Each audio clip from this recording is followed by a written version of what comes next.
Okay, can everybody hear me? Welcome, Habibi. Some of you, Habibis are. It's Hebrew for my love, my friends. And we said that and learned that when we were in Israel. So when we would greet somebody, we would say, let's go, Habibis. Or, hello, Habibis. So, well, thank you all for coming this evening. We really appreciate the opportunity to present to you tonight. Kathy and I are presenting our pilgrimage to Israel. She's doing the first half, and I'm doing the 3-day trip to Jordan. So, just a few administrative things. Feel free to get up and eat snacks or whatever. This is being videotaped, so if you do have to leave, it may run longer than an hour. Well longer. I told them 7 to 8:30 or 9, and they wrote 7 to 8. So if you do need to leave, it's okay. We totally understand, but it is going to be viewed on YouTube, I believe, and saved. So.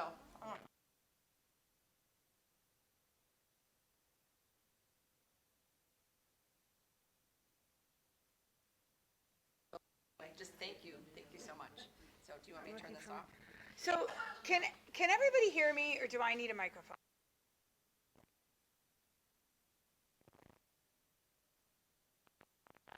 We'll do the best.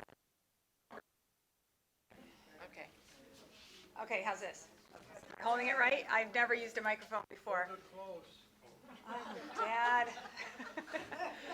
Okay, so I'm not a microphone girl, so I will try my best, and we are not presenters, but I will do my best here. I want to tell you, this whole thing started because last year when I hiked the Grand Canyon, I gave a little talk at my condo. So while I was in Israel, I was taking notes and taking pictures and writing notes in my phone, knowing that I thought I was going to give a talk at my parents' condo. Well, I happened to be in confession one day and was talking to Father Dave and had a question for him about something.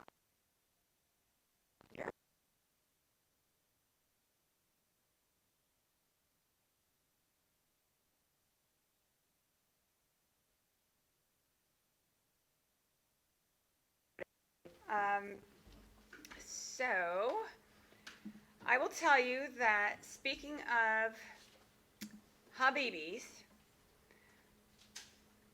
I'm going to try to do it where all the extra stuff goes away. But Lynn and I, who you had seen in that original, okay. So Lynn and I were barely acquaintances from the Right to Life Committee, and neither of our husbands wanted to go on the trip. We decided neither one of us snored, so we were going to become roommates. So we go, and we ended up on the very last of 3 flights to go to Israel. Well, our group had a 7.5-hour layover in the New Jersey airport. And on the way there, we happened to meet Anna and Mary Carolyn, who's this gal. She comes from somewhere near Virginia. And so we met them, and we became babies in the New Jersey airport because we had nothing better to do but sit there and talk. So we arrived actually on May 4th in Israel. Now, I've already been there, but we got there midnight.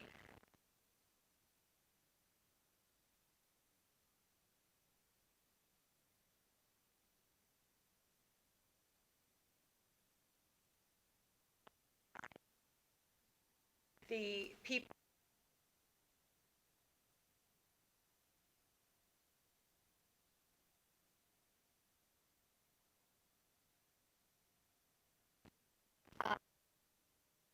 I just want to go over a few things about Israel. Kind of the thing that impressed me the most was just learning so much about the country and so much about their history. And Ahab, you'll hear me mention him a couple times, he was our guide, and he was actually a Christian Arab. So we got a lot of neat information from him. And so he showed us this map one time, and he got so sick of me asking questions, I think, that one day he came and just put the map in my face and said, here, take a picture of it. So that's what I did. So, one of the big questions I get is, how do you know that all this stuff is real? Like, are you sure no one just... It comes down to archaeological evidence at this point in time. Truly, the holy sites were marked by the first followers. The first followers of Jesus were the first Christians, and they would mark it what Father Dave had told me, that was my question, the confessional, just so you all know, was the tropheia, which is like trophy or means victory. So the early Christians would mark the holy sites in some sort of a way, and when the Roman Empire came and destroyed Jerusalem in 70 AD, they kind of built pagan temples or pagan things to snub kind of the Christians at their holy sites, okay? And then there was the Byzantine period, and that was in the 4th century, and that's when Christianity was accepted and became the accepted religion in the Roman Empire. And holy sites was the mother of Constantine, Emperor Constantine, and she led a lot of this this movement or this crusade. And then the Persians, or the early Muslims, came along, and they destroyed a lot of things or turned them into mosques, and that was the 7th to the 9th century. And then in the 11th to the 15th centuries, the Christian crusaders came in, and they excavated, they rebuilt churches, and also all around this time, the border of Israel and Jordan is along the Syrian-African fault line. So there were some major earthquakes, the last one being 1927, that destroyed a lot of things in that area. And then the Ottoman Empire was from 1517 to 1917, and that, of course, was a Muslim.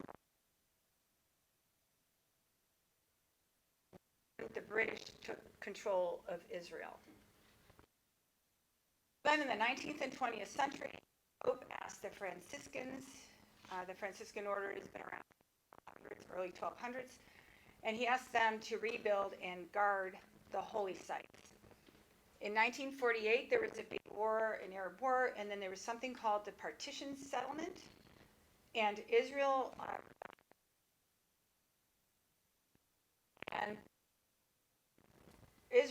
pretty much between the Palestinians and the Hebrews, or the Jews. And so this is what that map is from. So think of my pointer. The yellow way at the top is the Golan Heights. And I kept asking our guide, whatever he said in his thing, I could not get what he was saying. Finally, I said, will you just spell this for me? And Golan Heights is Golan. It's actually a mountain range. I'm like, oh, okay. And then the West Bank was theirs, and this Gaza Strip. And you've heard of the Gaza Strip, sure.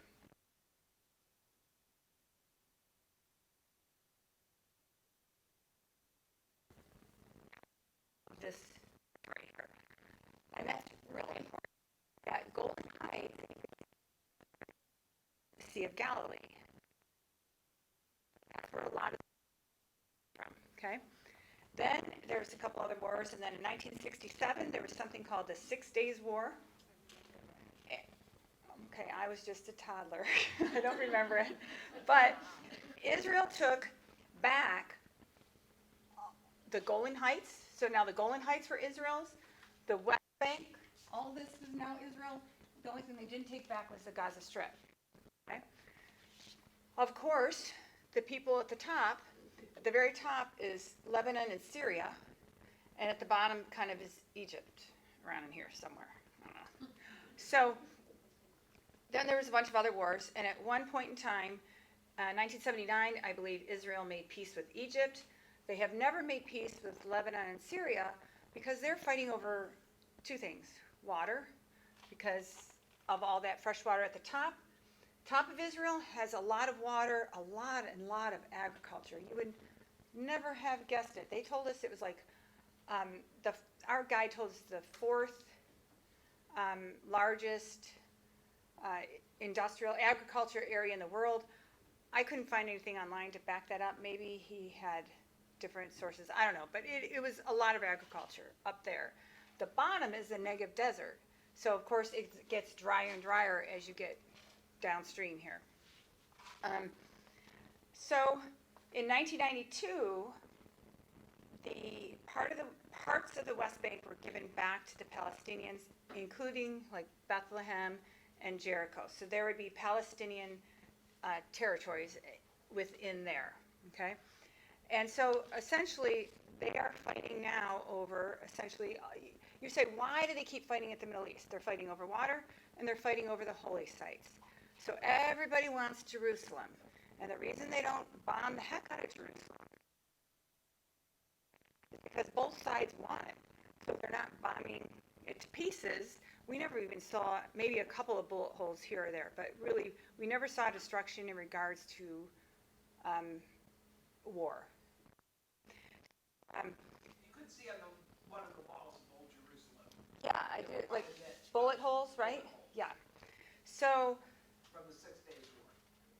all the way back from the 6 Days War. Okay, I didn't catch that one. So the reason they're fighting over the holy sites is both sides want the Temple Mount, which is where the temple had been, and it is where Muhammad got on his horse-winged creature-type horse named Barak and flew off into the heavens. So that's the Muslims' third holiest site.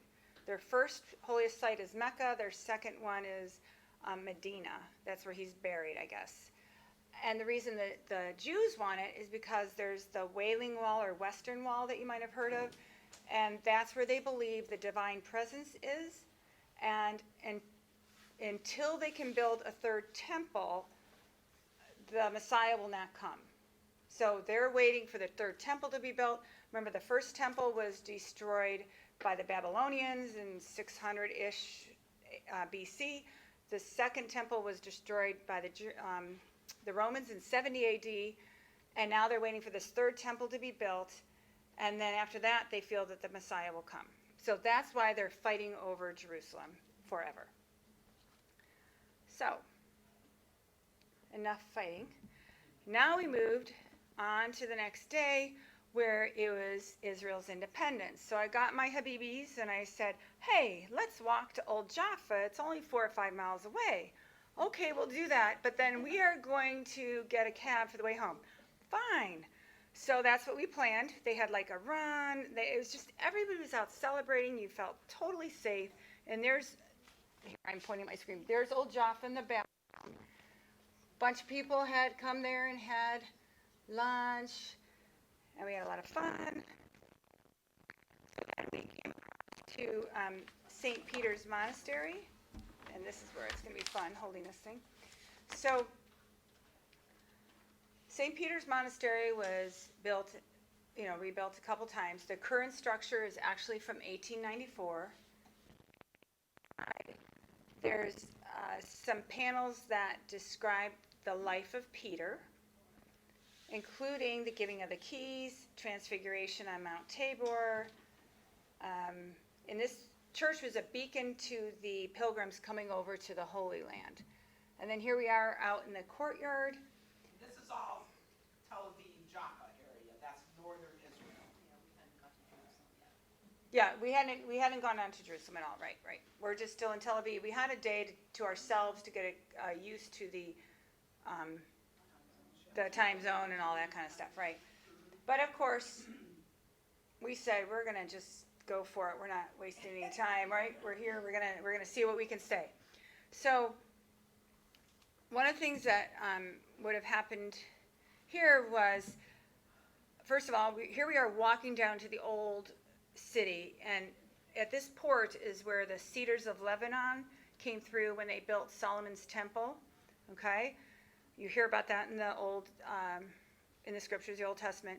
And as we're walking down, I didn't get a picture of it, but there was a house that actually had Simon the tanner's house, and it was not more than that week or the week after that we heard the passage about the Roman centurion Cornelius, who had some vision or whatever, and called for Peter from Simon, who was staying at Simon the tanner's house. I'm like, oh my gosh, I saw that. It was really cool.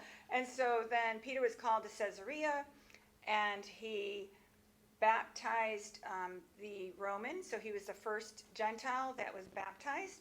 and he welcomed all the centurion's family and servants, and was showing them hospitality and was like evangelizing to them right at the get-go. So here we are walking down to the port. There's the old port.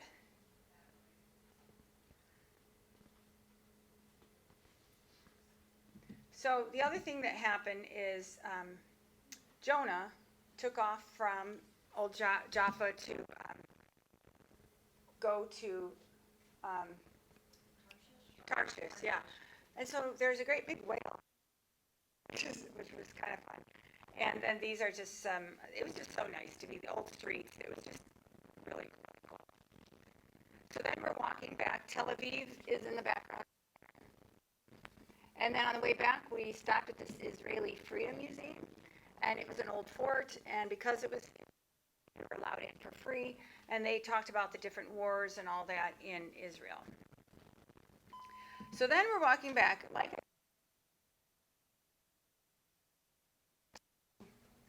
get a cab back. Because of the whatever day, the Independence Day, there was no such cab, Uber, public transportation whatsoever in sight. So, of course, we start walking back. Didn't get it yet. We didn't know how to do it. Yeah. And then we're like, okay, go this direction, so let's just keep heading that direction. Well, one day, we're like, oh my gosh, this kind of looks like Charleston. And then when we're probably from the place, she's like, should I still get a cab? I'm like, don't worry about it. So, by the end of the day, we were done. We had walked 13 miles, and we had some wine to celebrate.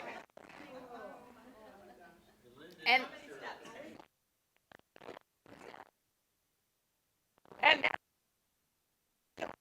was up there, had those red arms because she didn't believe in sunblock.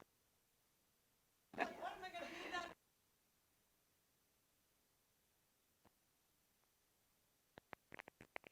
Went down. So prior to, I said we had several flights. So we had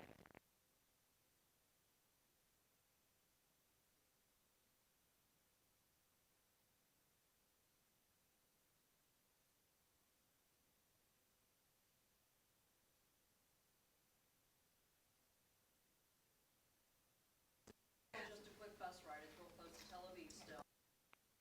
far. Yeah. It's on the Mediterranean, and this is where St. Peter, I'm getting there. oh, I promise. So Herod the Great built this in the 1st century BC. And remember, Herod Antipas was his son who reigned in the time of Jesus' ministry. And they would have summer palaces here, and they would go to Jerusalem for the feast.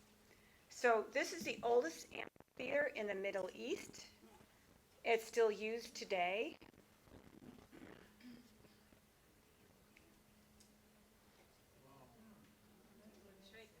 It is, yeah.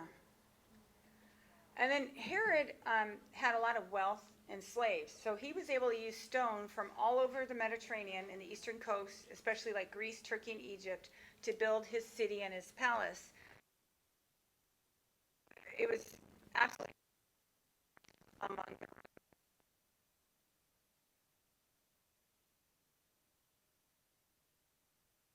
Right behind Lisa and Mike is this thing. It actually was that they had excavated.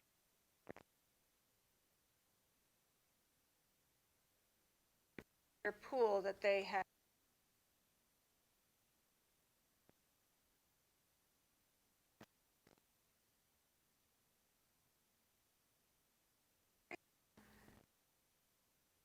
And a few things that happened here. First of all, we already talked about Cornelius baptizing him. And then in 58 AD, Paul was brought to Caesarea for inciting riots as he was trying to promote Christianity. So he was supposed to be tried by the governor here, and he was a Roman citizen. Remember, he converted.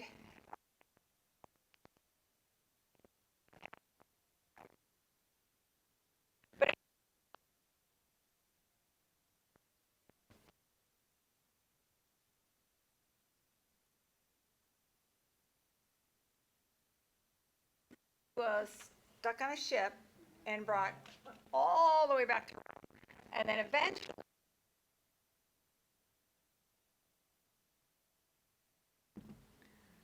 so then the this was a place where they had horse and chariot races and athletic games every 4 years. And they had a gladiator fight here.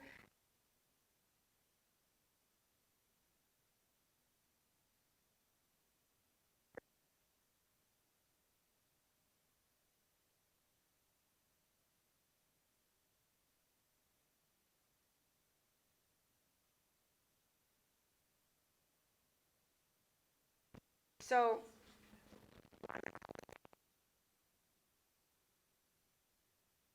brought a lot of truth to everything that's going on. So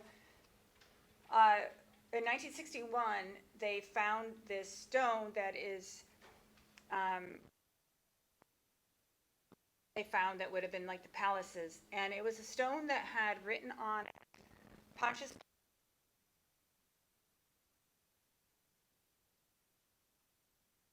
The real stone is the name. By the words prefect, you know that Pilate had both governmental and military roles, and like this proves that he was there at the time of Jesus. It proves that there's truth to that part of the Bible. So it just gives more credence to everything we believe in. That was just pretty cool. So then we went to these aqueducts. Aqueducts were built, this is a remaining piece of them, and they were built at the time of Herod, and they took water, fresh water, from Mount Carmel, about 5 to 7 miles away, and the water would go on the top, like channels on the top thing, all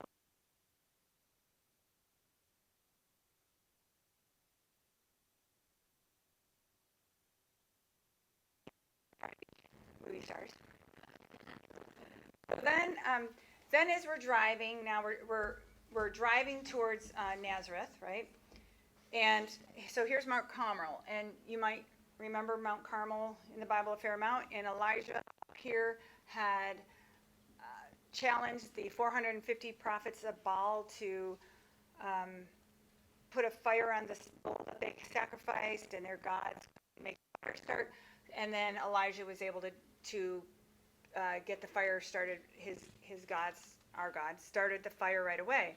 Well, Elijah then killed the 450 prophets of Baal, and he either hid in this mountain or he went over to the Mount of Temptation that we'll see later. So there's my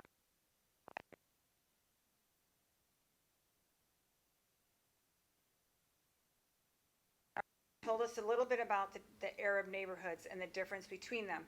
So we said the Arab sons, unlike in America, because I have 3 boys and this does not happen for me, the Arab sons stay with their parents.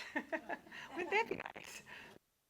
So the parents will live on the first floor, and then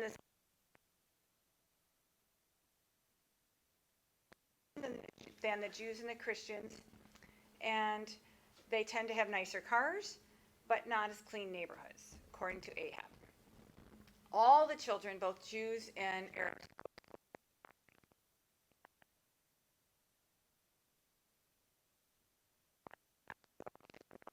for 3 years.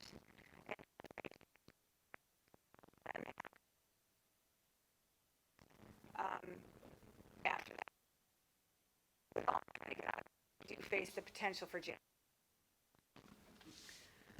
We went to our first lunch, which was amazing, and I decided to take a few minutes just to talk about the food here, which there was tons of vegetables and protein and a lot of rice, and it was, oh my gosh, it was amazing. And one thing they did is, the bread smelled so good, but I couldn't eat them all.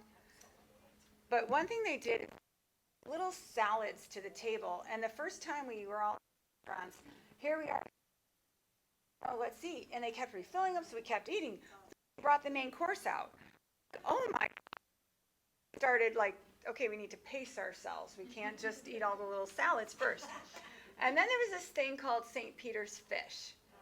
Now, mind you, this for myself, would have like made it seconds because he had been a chef in his earlier life, I would have ordered it because I understand it was really good. But we had a few people that had a little bit of fun with these fish.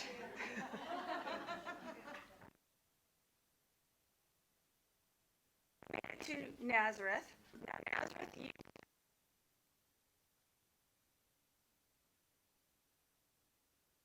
because there was a war where the Muslims were trying to build a mosque by the Church of Mary, and there's just so much politics that people are leaving.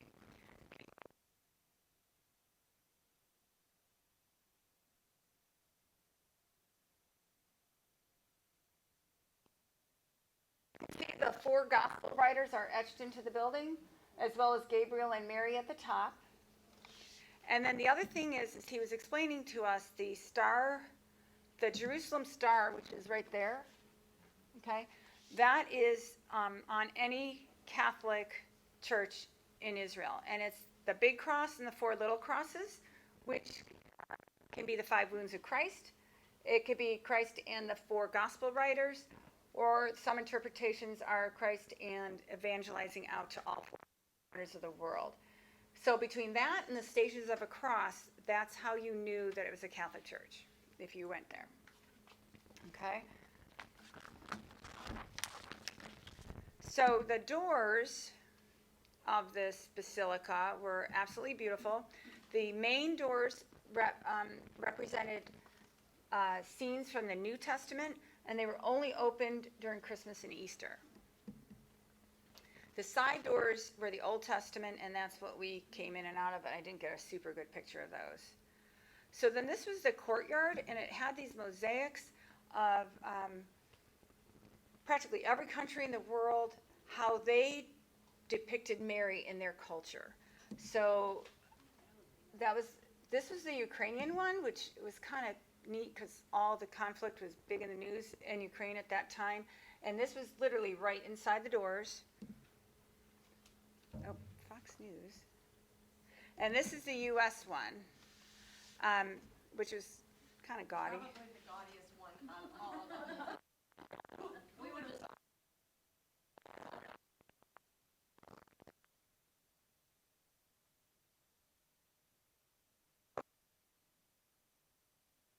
basilica. So the very, very top there, you could kind of see, you'll see later, there was actually a second level. So this is an altar where there was a small mass going on. So every day we had mass at somewhere. So there was this was somebody else other than us that were having their private mass right here. There's the grotto where Mary, Gabriel would have come to Mary at the time of the Annunciation. And you can see which was built over the Byzantine, the Crusaders church and everything else. So remember, all the time we saw it, things were marked by the early Christians, destroyed. Byzantines came along, built something, destroyed most of the time. And then the Crusaders built, and then a lot of stuff was rebuilt in the late 1800s or the 1900s. There's not a lot of wood in Israel, so most people lived in either a simple stone house or a cave-like structure, a grotto. So here it is through the iron gates, and of course I had to stick my camera through the gates and take the picture of the actual grotto itself. Word became flesh. And then here we are walking through, there's the old Byzantine, and now we're in the upper levels. It's more modern looking. And the mosaic shows Mary up there being the Queen of Heaven because she said yes.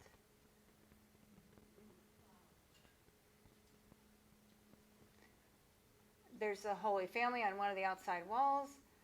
Okay, so then this is, like I said, so the Church of Joseph was built in 1914, again, over earlier churches and caves, and they had found things like wine presses, cellar jars, a bread oven way underneath. The early Christians first called this the Workshop of Joseph, and then it was eventually called the House of Joseph. And some beautiful artwork in the church.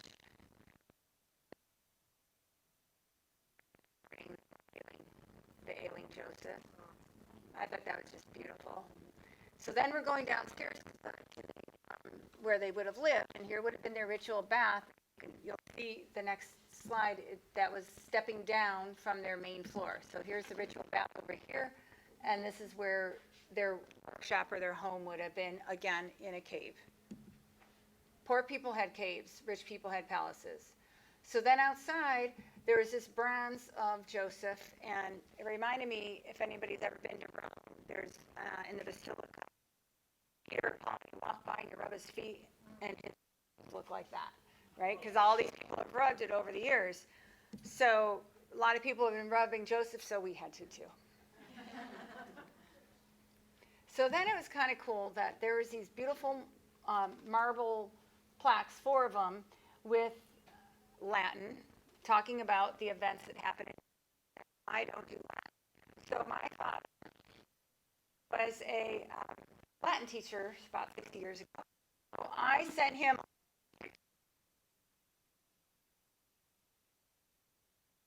for a week.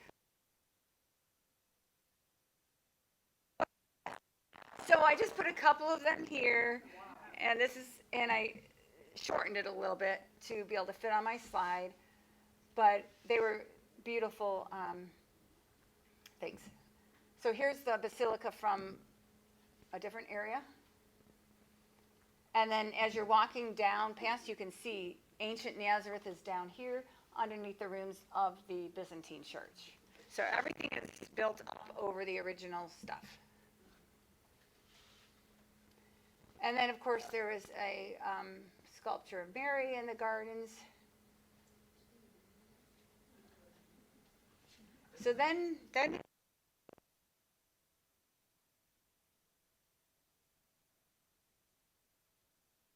church was built over other ruins. We actually have as a group.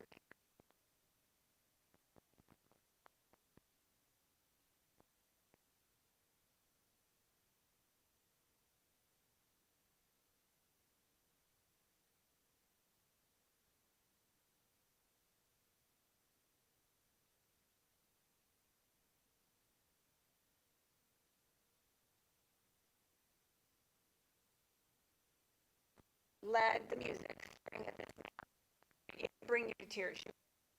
Beautiful.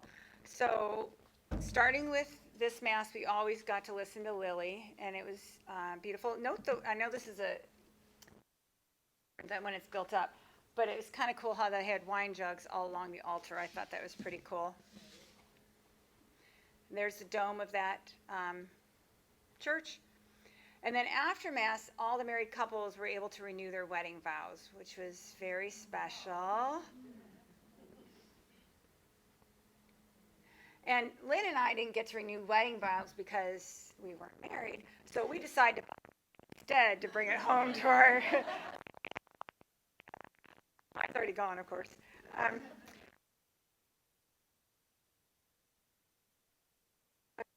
Remember in the scripture it talks about fill the jars for washing with water. Well, these would have been the jars. I mean, this is nothing I had envisioned in my head, but these are from the jars from that time.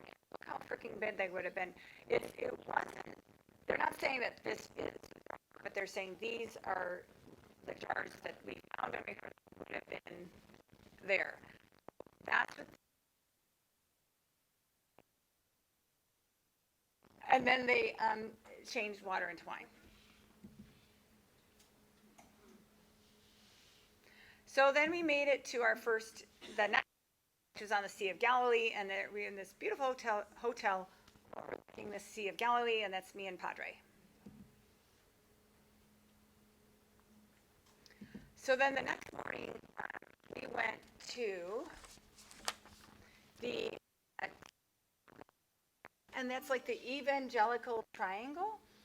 This is where, like, Jesus called his disciples and them up in that area along the Sea of Galilee. He was here for around 3 years.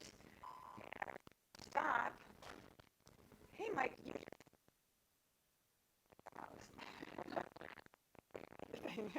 So our first stop that morning was Mass at the Mount of Beatitudes, and it was very beautiful. And the squirrels enjoyed it too. They were right up next to me, sitting on the wall there. And then we got to see the church. And that is the deacon and our priest and our Ahab.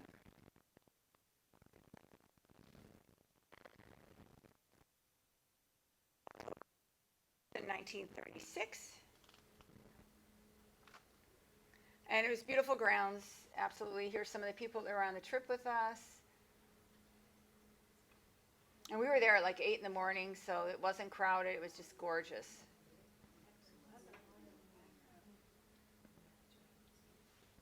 So then along this particular walkway, there was a stone for every one of the Beatitudes, which was kind of neat. And I was bringing up is that this is when they went from the Mosaic law of the Old Testament to the true Christianity where you love your neighbor and you care for the poor. So then we went on to the multiplication of the loaves and fishes. And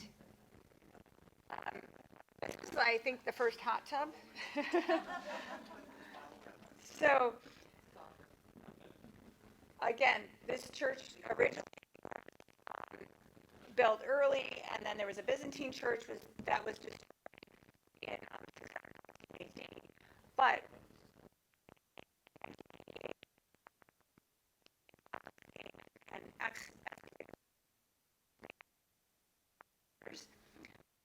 they came Mosaic Floor from the Byzantine church in the 6th century, and then they built the current structure over that. You can see the loaves and fishes on the Mosaic Floor from the 6th century. Is that not cool? And then they found that in the bread baskets, and the 5th loaf is. So that is why that is. And the other thing too is they fed 15,000 that. And the lesson to the disciples was be generous and take care of others. So the other thing they found on the Mosaic Floor, a big sign of the resurrection, was the peacock. And you'll see this throughout Jerusalem. Yeah, and the peacock, the reason it's a resurrection is because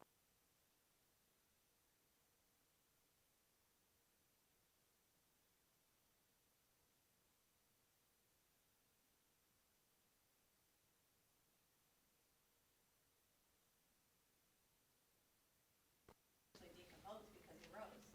And so it's kind of a cool symbolism. And also there's something about the feathers of a peacock. The older it gets, it produces new feathers, new beauty, new life. So there's just a lot of symbolism with the peacock. They're beautiful. They're seen everywhere. And you'll get more on my slide. So then we went to the primacy of Peter, which is where Peter became the first.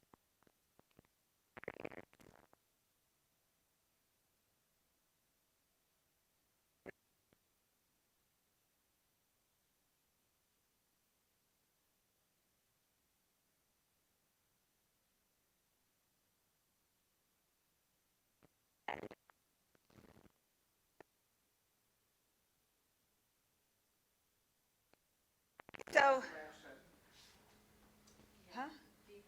Oh, yeah. Yeah. Yeah. So, That rock is what they think he actually built a fire and cooked the fish on. okay. Okay, that explains it, because I was getting a little confused because I was reading at the other church where the loaves and fishes were. This is where he fed his disciples. This is, okay, then that answers my questions. Disciples after Yeah. the resurrection. I was getting all The disciples confused. didn't Yeah. know what to do. They went back to their mission, which was fishing. Right. On the Sea of Galilee. And one morning, there was this, the Bible verse says, Jesus was coming, they were coming back, and there was a man in the midst on the shore. And John recognized him as being, it's the Lord. So Peter jumped out, and they hadn't caught anything, and he says, put your net. On the other side, and they caught 153 species of fish, which they named that necessarily in the Bible because it was all the species that were, so there was like there was thought to be 153 nations. So they were to go out to be fishers of men to these 153 nations. Now, I was getting my tables mixed up because there's the Mensa Christi and the Mensa Domini. So maybe there are two different tables. And that's what I'm getting. Everybody,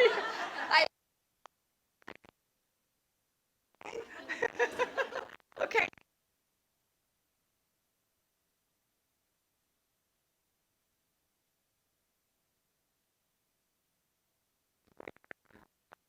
Jesus.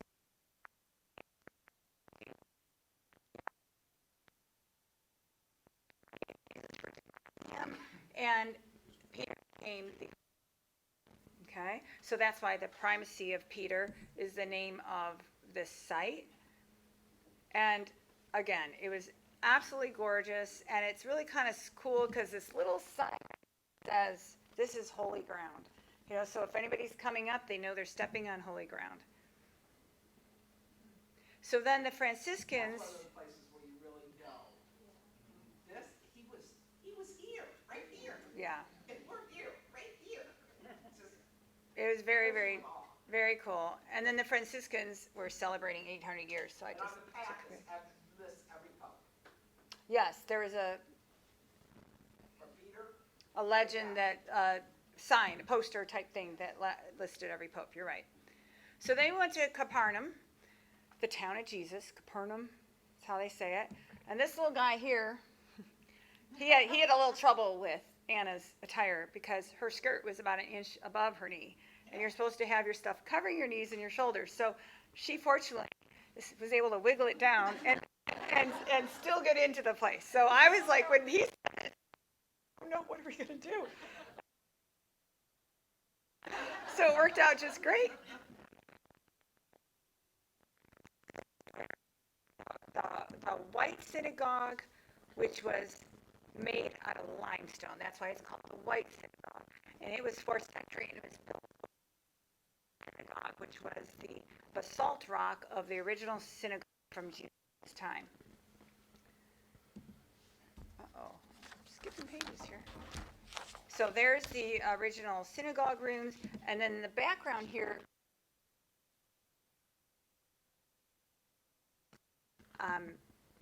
house where Peter, his wife, and mother-in-law would have lived. And the new building was built in 2000, and we weren't allowed to go in it because they were having a private mass. But there supposedly is a glass floor I read online that you can actually see down into the house, which is kind of that's 2000-ish. you're just like right next door to the synagogue. Right. So then what the grounds again, but a little bit about Capernaum. It was actually inhabited from 150 BC to Wadi Rum. At the time of Jesus, it would have only had 2,000 to 3,000 inhabitants. And so there wasn't a whole lot of people there, but it was a crossroads. So Damascus all the way down to Egypt, people would go up and down all the time.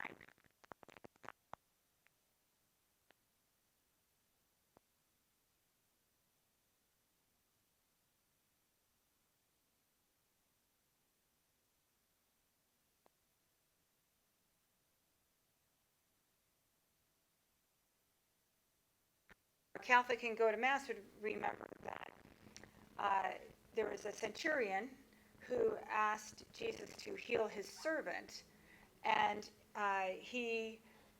the centurion said to Jesus in Matthew 8, "I'm not worthy to enter under your roof, and my servant will be healed." Same thing every time we have Mass before we have Eucharist.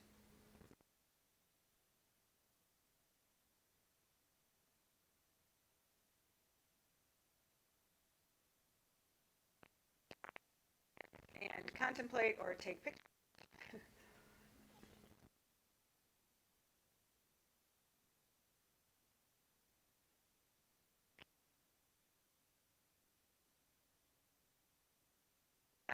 Sanctuary of the Transfiguration. We had to ride up some beautiful grounds. And this was rebuilt in 1928, 29, whatever. The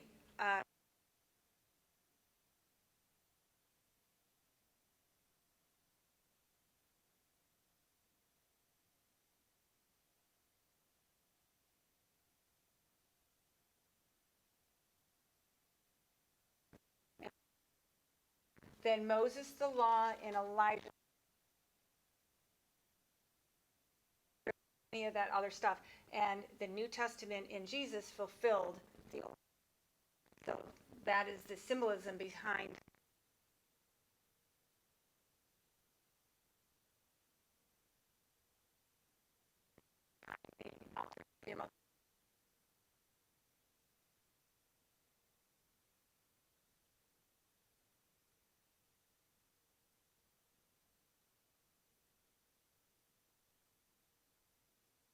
And then we got to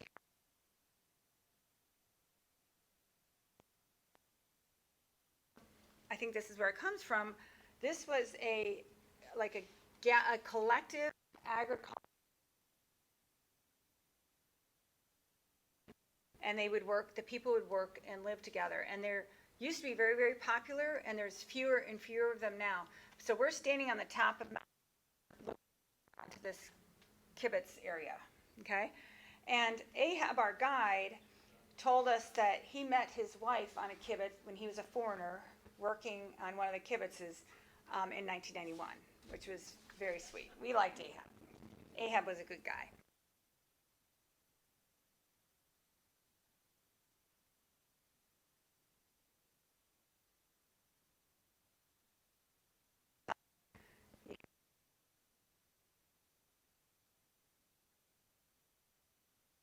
And I'll tell you, the patriotism on it, put our hand on our heart, it was just so neat.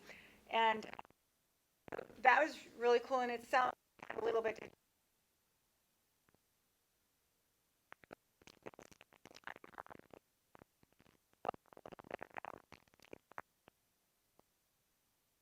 Water lake in the world. Israel depends for water, like we talked about. They're fighting for water. Israel. Syria and Lebanon still want that water source, so that's why they'll always be fighting over that. We talked about the agriculture, and the Sea of Galilee is also called the Sea of Tiberias, Lake Gennesaret, or Yam Kinneret. So here's some of our people, our Habibis. I tried to be Rose from the Titanic. Thank you, somebody who was holding me up. I think it was Dave. Okay, so then the next morning, we were leaving the Sea of Galilee and are going to be heading towards Bethlehem, but on the way we stopped to renew our. Here is that the Jordan River is about 130 miles long, from Syria through the Golan Heights, those mountains, through Israel, all the way down to the Dead Sea. And Jesus would have been back about 100 miles south. However, that area they said wasn't really safe anymore, so they say it's, they're doing it up here now. So they put us in these little gowns. We had to wear clothes underneath them because they get wet. So here we are in our cute little gowns. Those of us who wanted to go in the water wore them. Those of us who did not go in the water between Doug, who was trained by Father Dave, and Father Dave, we might as well. You probably got just as wet, right? Yeah. Absolutely, because he does it in church. He soaks you, right? So anyway, then we're driving south to Bethlehem, and now we're going what would be like, it is the West Bank, but it's Israel's territory here. Right over here is Jordan. So that's how close we were to Jordan, the Jordan border. And they told us to put airplane mode on your phones, because otherwise you'd end up with all these charges as your phone was trying to connect to the Jordanian towers or whatever. So one thing about the Palestinian territories, they are allowed to have separation walls within their territories. They're not allowed to have an army, but they can have a small police force. And remember, the colony that we went to, the colonies that we went to that were Palestinian were Bethlehem and Jericho. So there's some date trees there. I never knew that dates came from palm trees. Did anybody else know that before we went? I am buying dates left and right now. I just love them. They are absolutely delicious.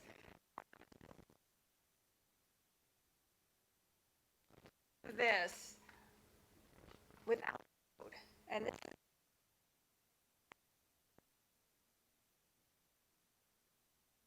go to Bethlehem when she was pregnant. This is what the family did to go from Nazareth to Jerusalem for the feasts all the time on this desert mountainous road. This is what they traveled, and it would have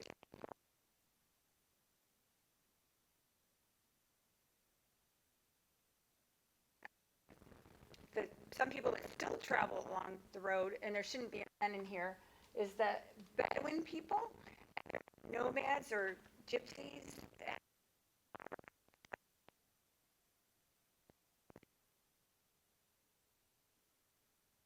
on the highway. They do have good food. We had food one day. It was excellent. They just set up like they have shacks and they have their flock, sheep and. Yeah, take care of themselves. So then we went to Bethlehem, which means house of bread in terms. Bethlehem was given back to the Palestinians in 1992, remember? It's down to only 6% Christian people left out of the population, which used to be about 80%. And their main industry is olive wood carving and mother of pearl artwork or jewelry. It's the highest quality. We, of course, were directed to their shops, and they put nice values. And so, of course, our place wants to go to shops, right? And some of them would even put little drinks or refreshments out for us, which made us spend more money. So what's really cool, though, is the olive wood pieces. There was one behind there that was the nativity scene. This would have been made out of one piece of wood. I mean, it was just absolutely beautiful. This probably was about, what, $5,000? And the other one was at least 10 or 12. So, but a lot of us did buy things. I bought a Jerusalem cross here and some little prayer crosses from here. So, again, beautiful shops. We were trying other things. Big gimmick, but no, they really are poor over there, and they really need help. And that's the only source of it. Mm-hmm. So then we went on to shop.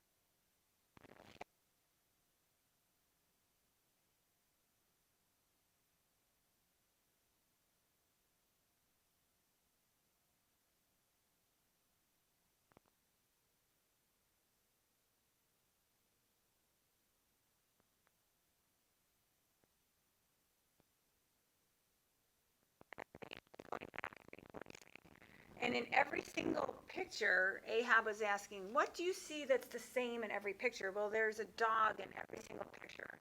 He was saying that is showing that God, the Lord, is Lord of all creatures, not just people.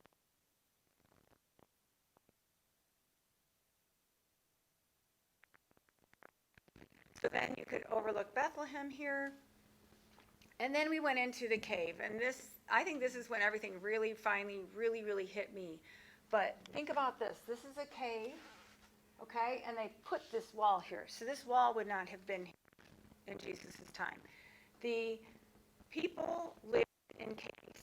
Poor people couldn't have houses, right? So they lived actually lives behind them. So here, the shepherds would have been hanging out under here because December, it's pretty cool there in the night in the desert, right? And the sheep would have been behind them. And they could have seen angels up in the sky, okay?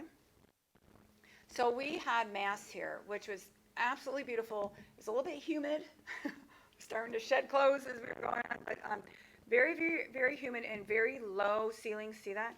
And we were singing Christmas songs to Lily's voice, and I will never listen to a Christmas song and feel the same again. It was just incredibly stunning, beautiful. And of course, we cried half the way. So here's us coming out. We look like we have been crying during the whole Mass. Here we are coming out of the church. There was a Bedouin boy who wanted us to give him some money to hold a goat, so we decided. I didn't intend to hold the goat, he just gave it. We thought we were just going to pet it or take a picture. No, here. I'm like, I gave him myself about that too.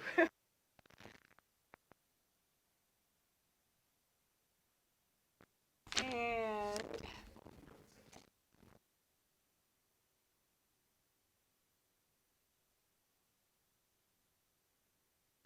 the Church of the Nativity site is like 3 churches in one again. And I promise, I tried to straighten these pictures, and when I straightened them and I put them back into the thing, they went back to the original site. So I gave up on straightening them. Greek.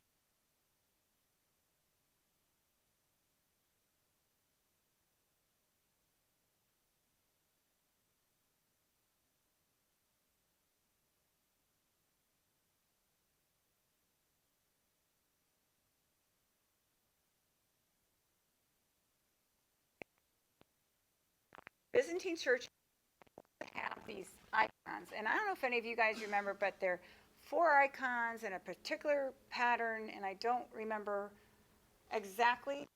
In all my you have Jesus and Mary, John the Baptist. One of us that were there 4 years ago, before this, we were just so shocked that we did not have to stand. The old part where the old Byzantine church was, with the old mosaics and that, and we're able to go down and actually see the site of the nativity. We were like, we didn't, I don't think we saw that. Oh, I see what you mean. Because we were so shocked, we were You able to missed go stuff. right in and go right in. Oh, okay. So yeah, so Ahab was talking about that, and maybe someday I'll figure it out. It was like, over 4 hours. So this is one of the mosaic. So then you went down, like Diana said, into this cave. Here's us waiting. Lynn loves to take selfies.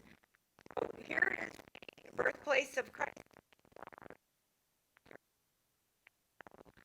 Stone.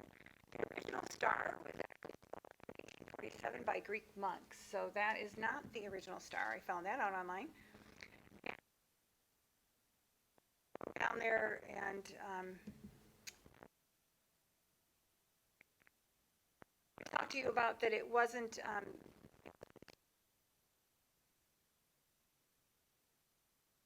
is because they found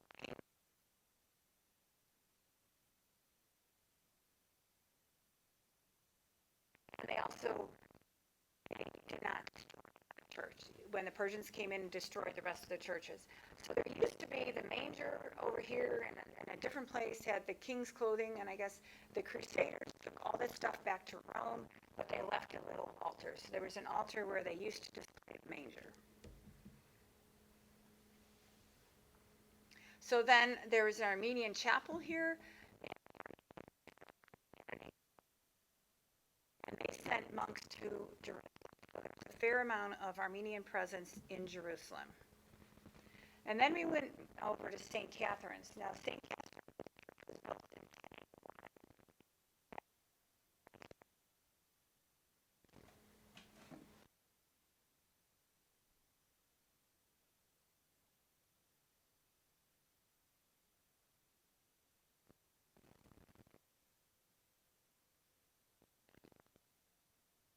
You've got the Greek Orthodox, Mhm. you've got the Armenian, and Catholic. So, the thing about here is, remember we talked about the animal, okay? Remember, there's no room in the well, the inn was the living quarters for the family. So St. Joseph's family, cousins, whatever, relatives would have been here. And there was no room for them in the inn, which is the front living quarters. That wall right there, behind there, is the place we went down to venerate the birthplace of Christ, which would have been the stables, okay? So the people would have been up here. there was no room, and then Mary was about to have a baby, and you were very unclean in the Jewish tradition then, and she would have had to stay in this other place for 40 days or something like that if you had a boy, and 60 days if you had a girl. So the Catholics, when they built this church, they put an altar against that wall as close as they could to the birthplace of Christ. That's where this came from. And That room was not very big. It was probably half the size of this room, I mean, it was just a very small quarter that the entire family would stay in. would live in, Yeah. right. And this is a new floor. It was not very big. So St. Jerome, 4th century, I believe, he actually came to Bethlehem and immersed himself in the culture and learned, translated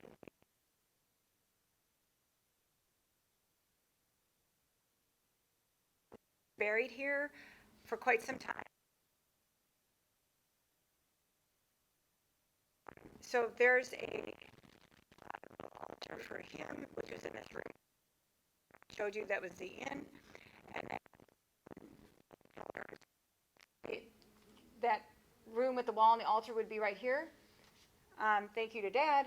But these are different names of people of the time. Well, that Hieronymus at the very top, that is Jerome's first name. That was his name. His name was that, however you say it, and then Jerome.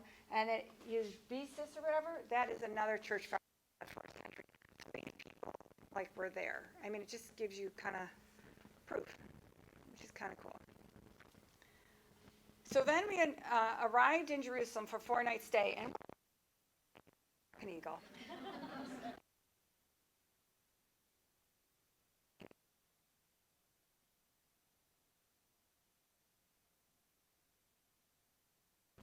Pater Noster, which is where the Our Father, Jesus taught the Our Father to the Christians. It was up on the Mount of Olives. Here's a little church. And there was the Our Father in 198 languages written all around the courtyard. We found the English one.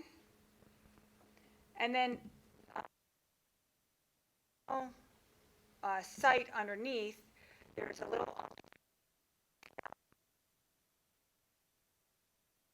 rock would have been sitting on teaching the Our Father. These Look down to the rock. in there? Yeah. We weren't allowed in there. I didn't. We went down to the rock. Oh. And you could touch the rock. I missed out. Get there. So some of the people with us actually from the Resurrection Parish in New Albany area, and our old priest, Father Dennis, and I are good friends. And it's so funny that, so we had to send this picture to him because he's from Uganda and this was his language. So then we were on the Olives now. So here's a view of Jerusalem. There's the Temple Mount that you always see in pictures. Olives. The Kidron Valley as it's going back down and then back up to Jerusalem. Okay. The outside walls of Jerusalem.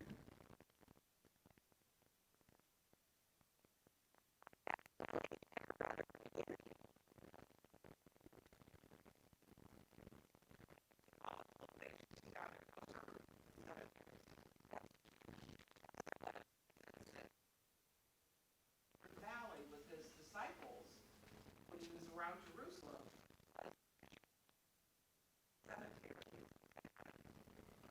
So they were able to come over to Gethsemane and that, and they were a little safer. In the different valley there is where you talk, Christ talked about Gehenna. They had nowhere in Jerusalem. They had nowhere to go.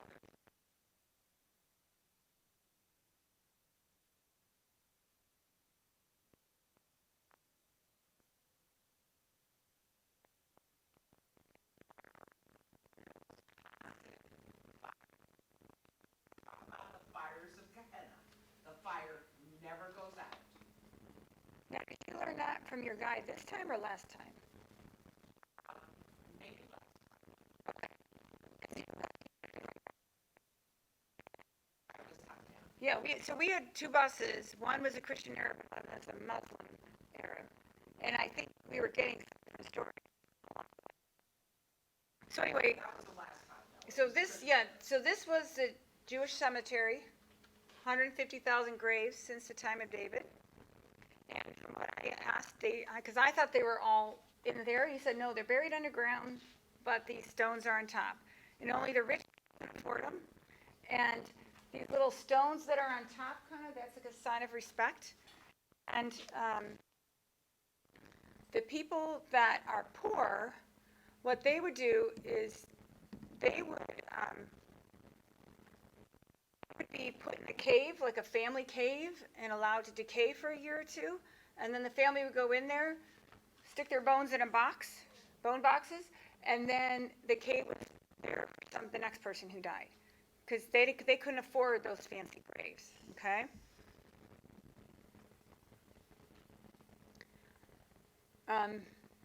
This is a very pretty place to take pictures. So this is the Golden Gate.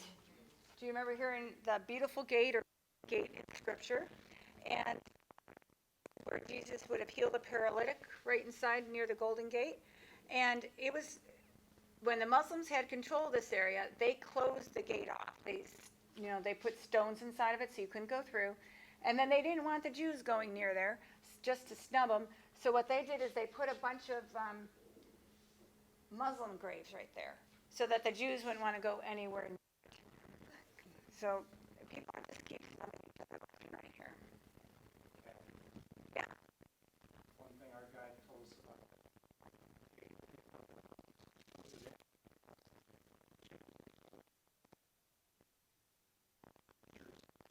through that gate. Yeah. Jesus went through that gate on Palm Sunday.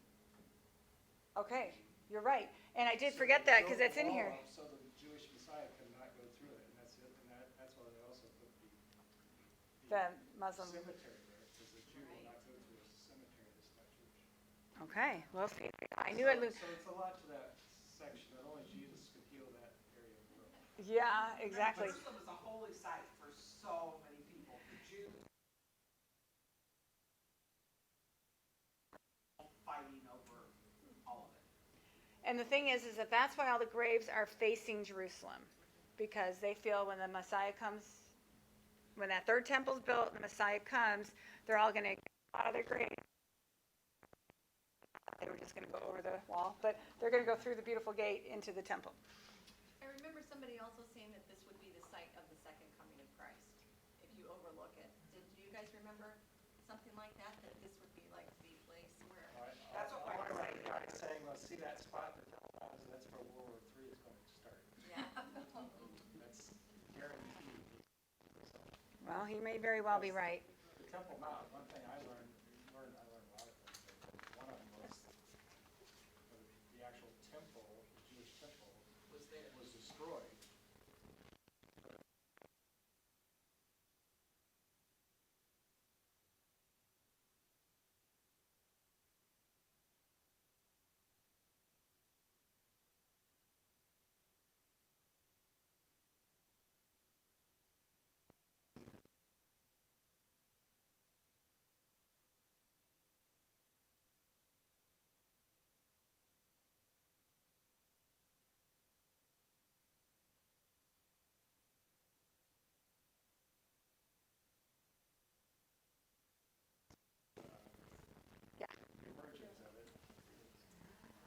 So then this over here is the city of David, and I had it marked with some pen, but it didn't come through, but it's somewhere over here. 1967, and they're still excavating areas here that they believe back to Jerusalem, because remember he had blood on the temple. And Bethlehem is right outside of Jerusalem, but it is in Palestinian territory. Now, You have to go through an armed gate and everything else to get to a checkpoint, yeah. so then we were walking down the Mount of Olives. The path of Jesus would have been on Palm Sunday.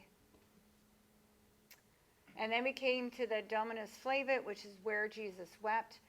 A beautiful little church built And through the window, you can see Jerusalem, and Jesus would have been there and would have looked at Jerusalem and wept because he knew what was happening coming up, and he also knew how Jerusalem city would be destroyed in the future by the Romans.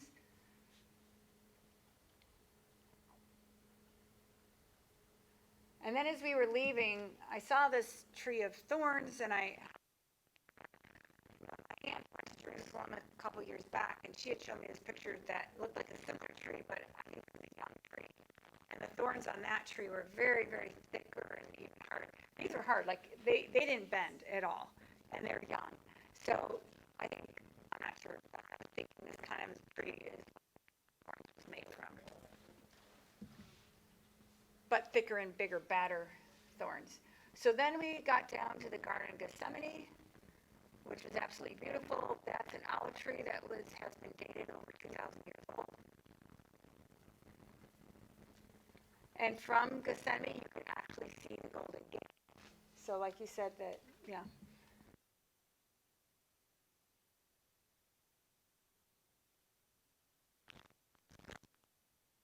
Doing this by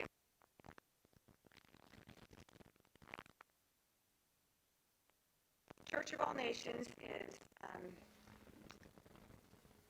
where Jesus prayed and said, not my will, but your will be done. But one thing Ahab talked to us about was that in the garden, Judas kissed Jesus to betray him, which is very unusual because in the time, in order to accuse somebody of something, you had to stand up in public and point to the guy. But Judas was a little bit of a wimp, and he didn't want people to know that he was betraying Jesus, so he was trying to do it on the sly, and he told his people that he would just kiss him instead.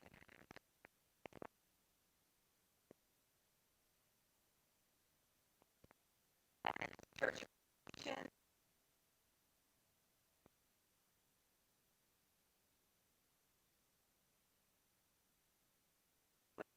Jesus on the rock.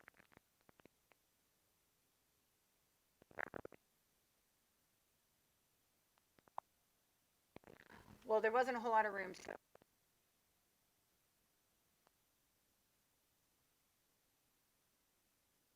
the rock during some of the mass, and a few more tears were shed, I would say.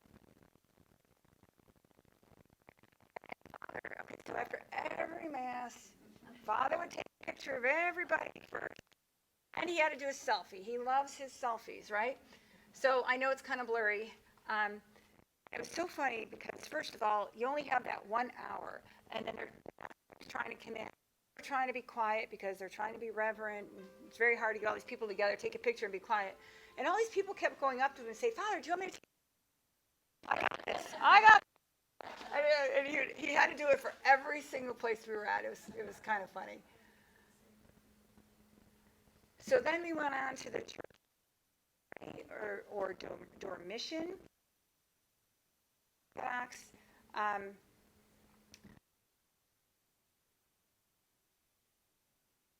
For 3 days.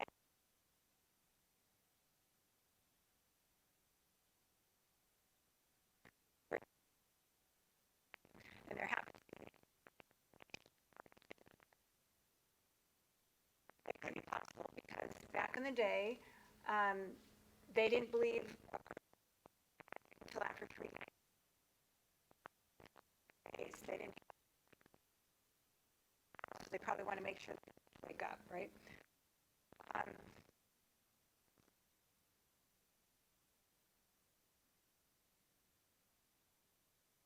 Again,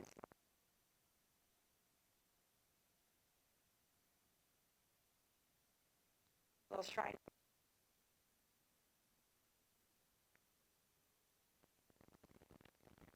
And then we went on to the last site.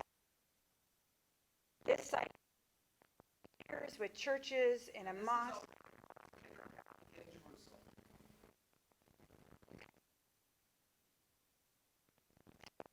Back to, we were in the, yeah, okay. All nations, Church of All Nations.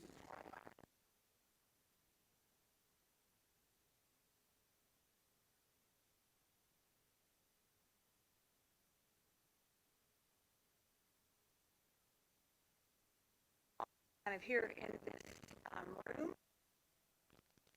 If you think about it, it's remained intact. Over here, you had the first Eucharist, then after the resurrection, you had holy orders, reconciliation, confirmation. This is the outside of the room, and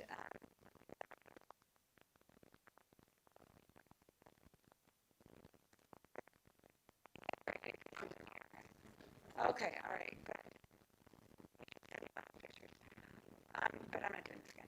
So the underneath is King David's tomb. I believe there's King David's tomb down there. And we went down there, and it was kind of cool because there was a male side and a female, and they were and they're praying for the coming of the Messiah, and they have to bow 3 times for that. And we saw that again later at the Wailing Wall. So then we went on to St. Peter in Gallicantu, which means cock crows. And there's the church for it.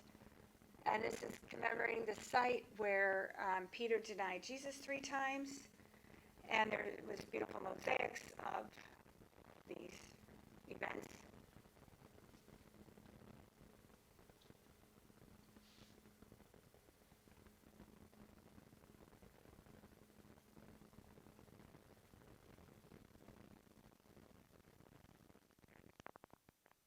This would have also been Caiaphas's, the high priest Caiaphas's palace, okay? And it was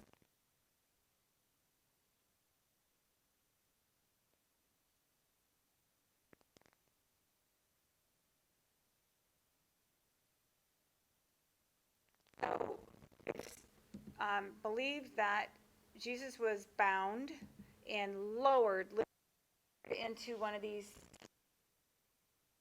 so that he would, the typical handcuffs like we have. So they just put him in the cistern. They didn't think there was any way he was going to escape. And They have now built a staircase down to that you could see from the church. So here's the hole where they would have lowered in, okay? He wouldn't have been able to sit down. And then here's us going down the stairs. And early Christians had put crosses along the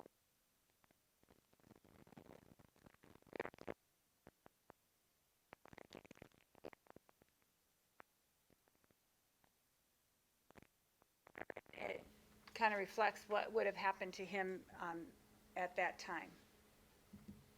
So then we went back outside. Here was the bronze of Peter denying Jesus, and then we saw the holy stairs. Again, that poor guide was so sick of me asking questions, but I just could not get the geography of it. But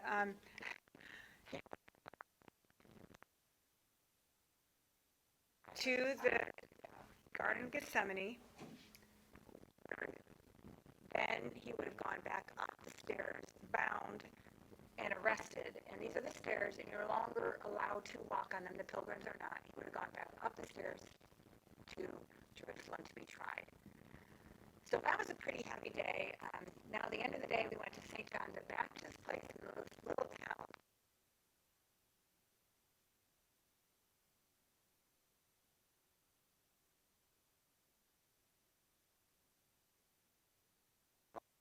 Ikarim, I believe.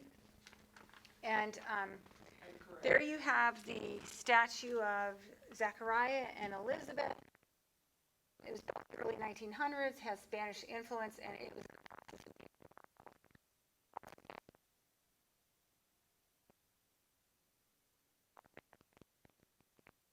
our guide, and there's Tina. So at every site we went to, we would read a scripture passage that would have occurred at that site. And thankfully, Lynn had her Bible with her.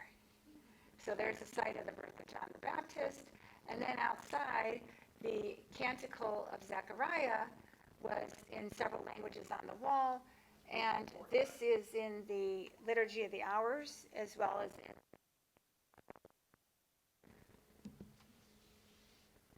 and I like flowers. So then that night, we actually had a laser light show at the Citadel or the Tower of David. It was kind of cool. It was about 30 minutes.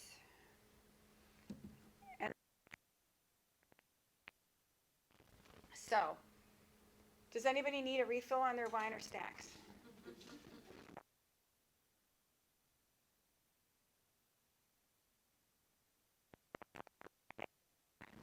That day prior, it was pretty emotional in this mess. We kind of needed a lot. So the first place we went was Bethany, where Lazarus was raised from the dead. And we had Mass here. And you can see the beautiful artwork. Oh, and there's our selfie. This one wasn't the selfie I put in here. There's Lazarus coming out of the tomb. Remember, he was dead. He was at least 3 days dead. And then here we are walking down into the grave underneath the church. Here's Father coming out of the grave. So what Ahab explained to me when I was standing in this place waiting for my turn to go down this hole, this would have been the vestibule of the grave. So the grave was down below and the vestibule area. So this is where Jesus would have been standing saying, Lazarus, come out. And of course, we had to take a selfie in a grave. Now, is that not irreverent or what? So, to Jericho, which remember, this is Palestinian. It's the oldest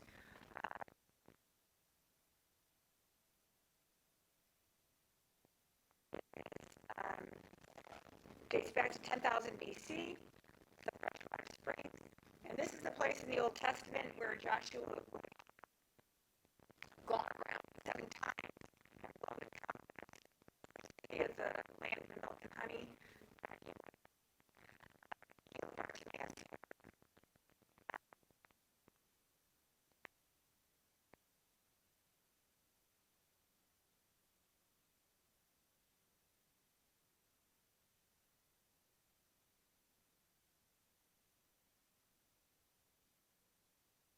Monastery up there.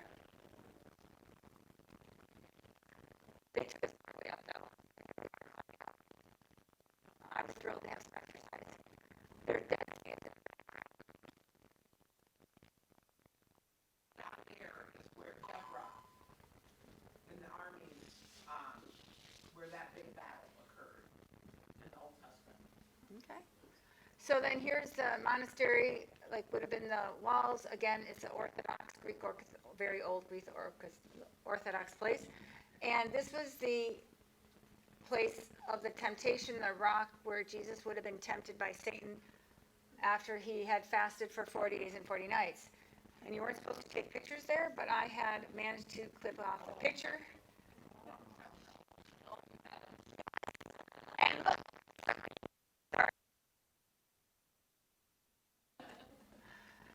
I was going to see that's a pretty cool picture right there, I think.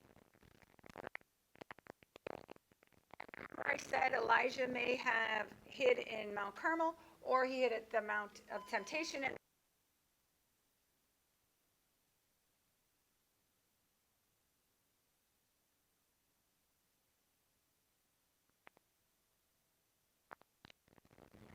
then involved.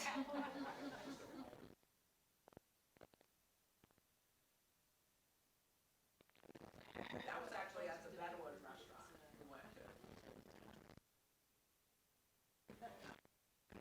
Again, I got these. They didn't have any dates on them because I got them off Google.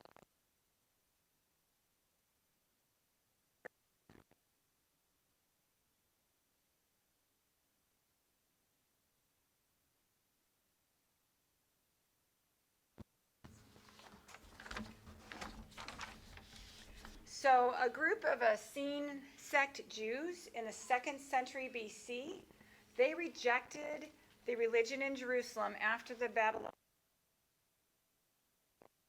here, left their families at home, they built a town.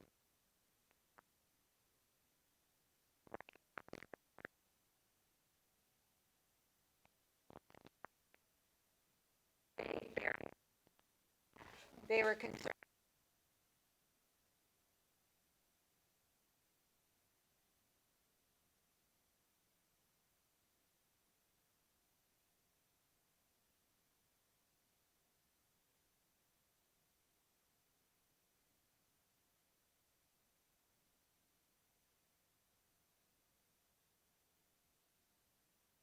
where the first scrolls were found.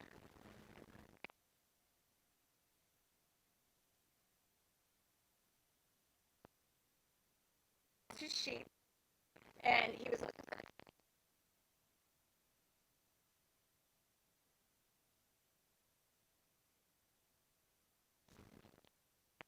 pointed that it wasn't gold,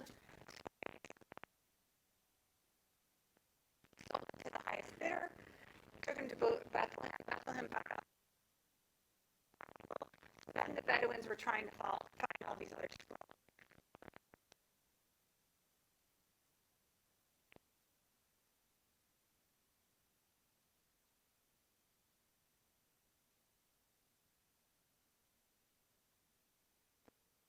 So then we went to the Dead Sea, and our guide was telling us, so there's, like he said, there's a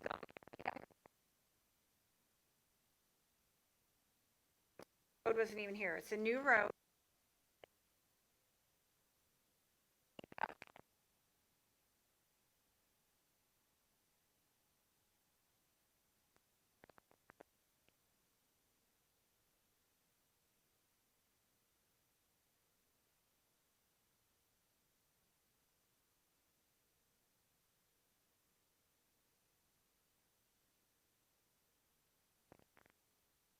The lowest bar in the world.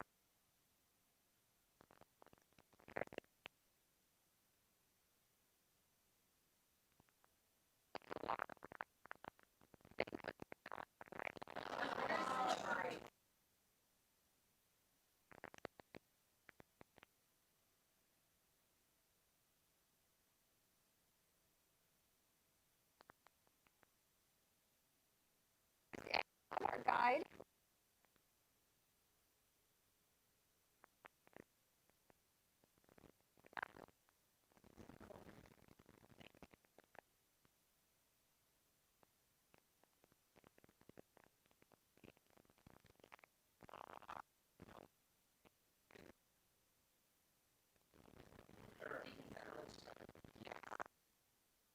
There, a group of pilgrims, and was very.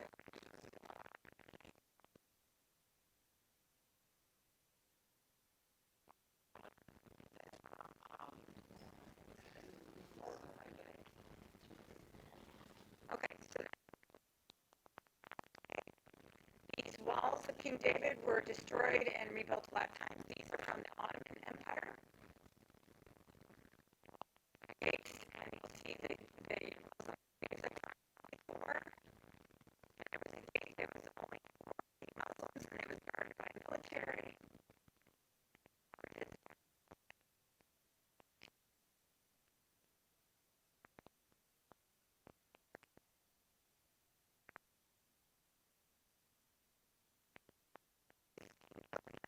And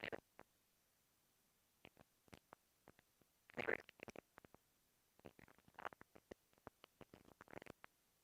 these are rooms from the Byzantine.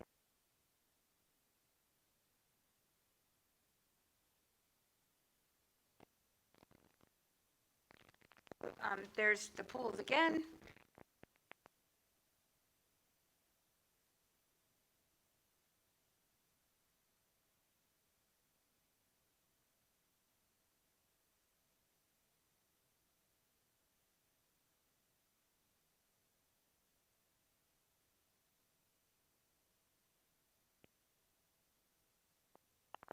Which is, they were right, they were from South Africa, and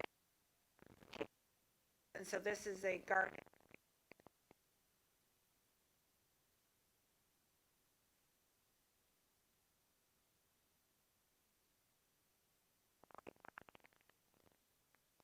Well, it would have been typical for the Jews on their way to Jerusalem for the feast to sing the Psalms of Ascent on their way up.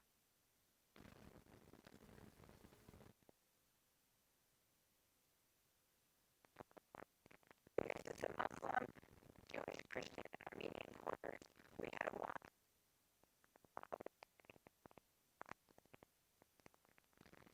There's 14 stations.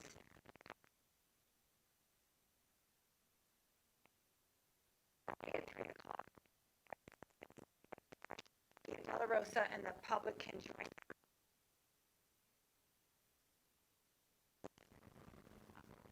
Life was happening all around us. We're in the Muslim quarter, right? Probably a lot of you know.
Stations were at the Holy Sepulchre. But I'm going to back up a little bit because chronologically, because a few of us left the hotel very, very early in the morning on Monday and Wednesday and went to the Holy Sepulchre ourselves to be practically alone and be able to have time to pray and be there by ourselves. So here's us that there, because like I said. And so the good thing about it is that eventually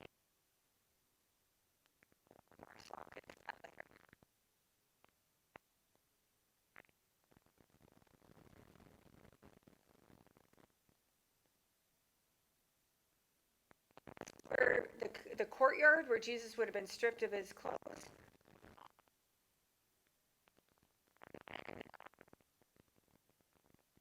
You went inside and you went to the top of Golgotha. Now this church picture. The other one was a daytime picture. That first morning there was a little mass going on to the chapel next to us. So then up there at this In every possible court. right. And so here's the altar for nailing Jesus to the cross. And then here was the site of the cross where you could venerate the site. You could put your hand in and feel rock. Either rock. So like literally we're on the top of Golgotha. Okay.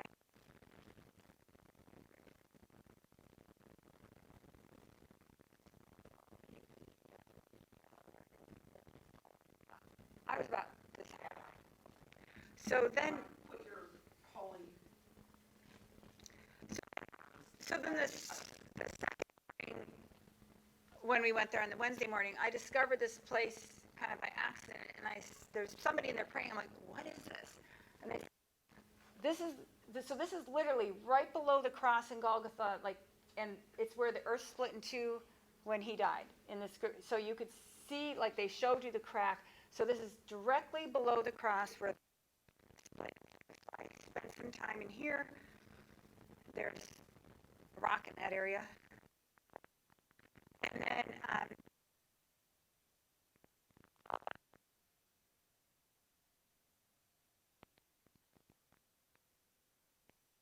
and this is where you first walk into the Holy Spirit. This is what you see, okay? Slab right here that still smells.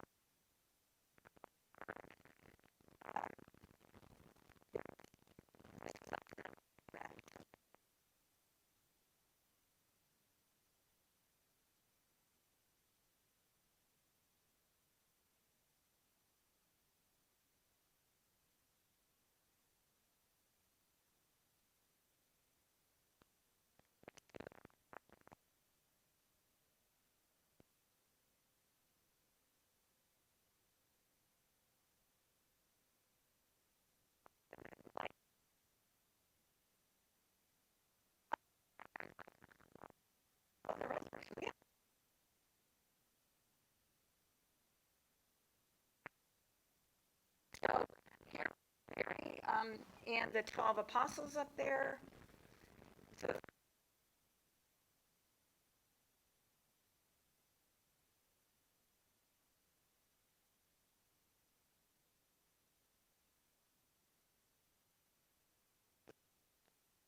go through there. And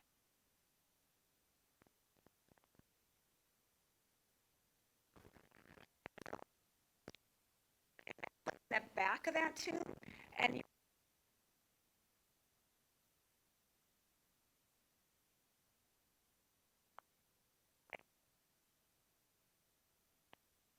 take a picture through the holes of Anna in there.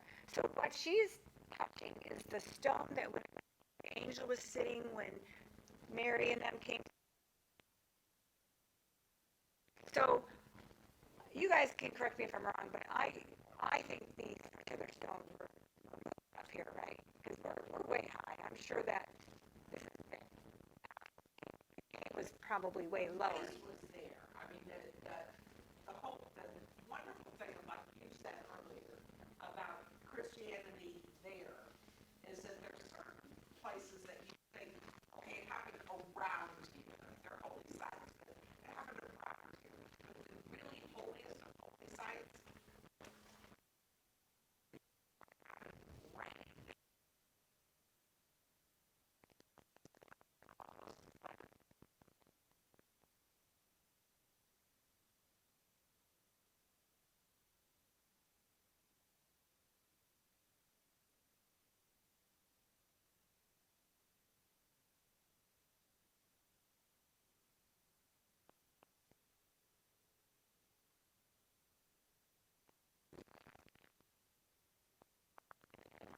and Right. marking it, and they could go down through the lake. Well, the only thing I don't get is how you can have God literally down.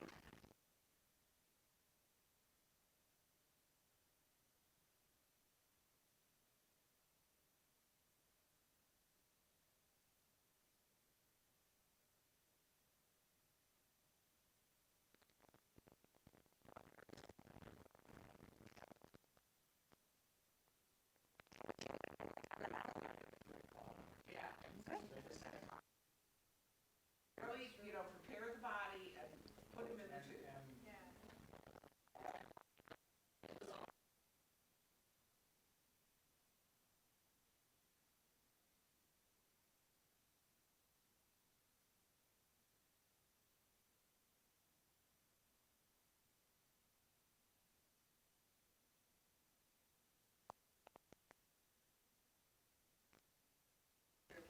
So then, Diane was talking about chapel. So before we had a race right to mass. So we went.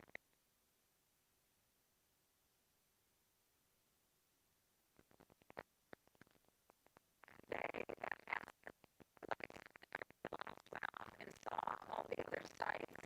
Here's our final selfie together.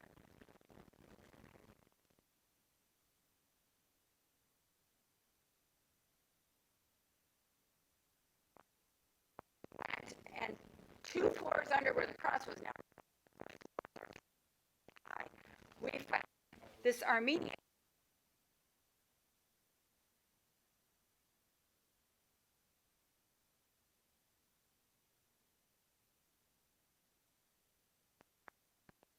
guide, and I said, hey, what's going on down here, right?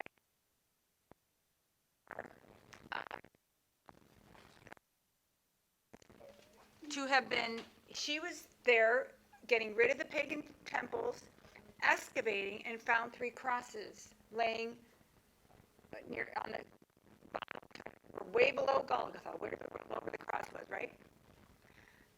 Story goes, she took a very, very sick woman, touched each of the crosses. When they touched the cross of Jesus, they were immediately healed.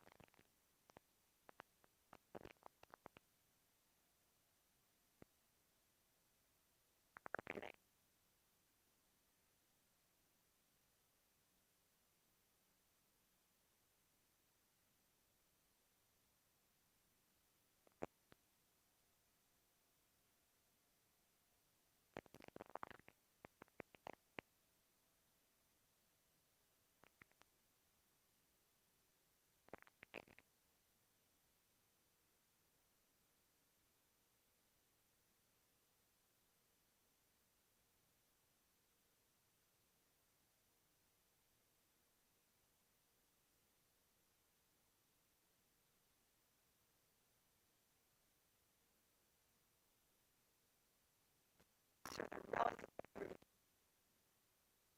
to the battle, thinking it would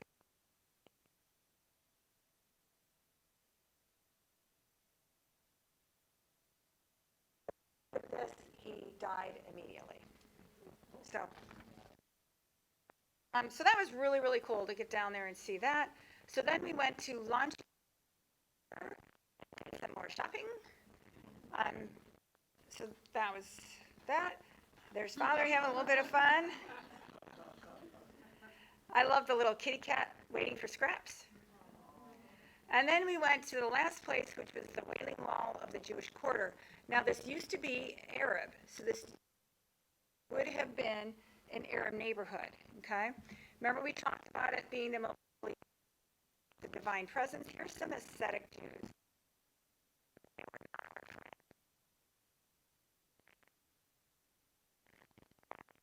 4 in the morning, they're up there, their top hip, their stuff, doing their bowing. They didn't care that they were waking up.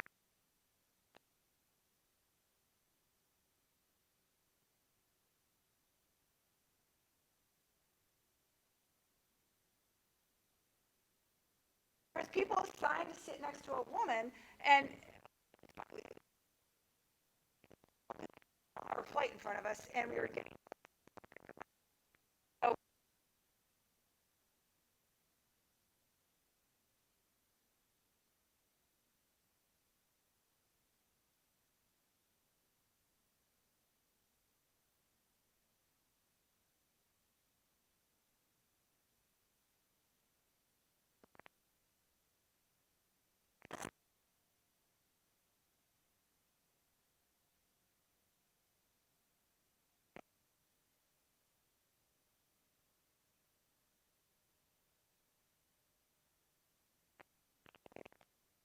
And when you left it, you had to back away. You could not turn your back to the divine presence.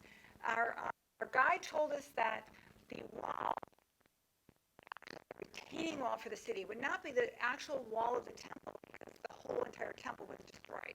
So this would have been like the retaining wall of the city at the time. Or to France.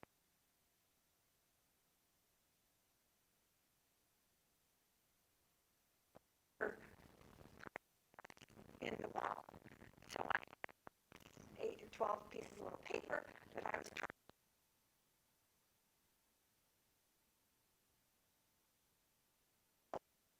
She got my things in the wall perfectly. I'm like, thank you so much. Children or grandchildren come back to the faith, and I come home and meet a mass with you. So I said, oh, maybe something worked. So anyway, there we are. So now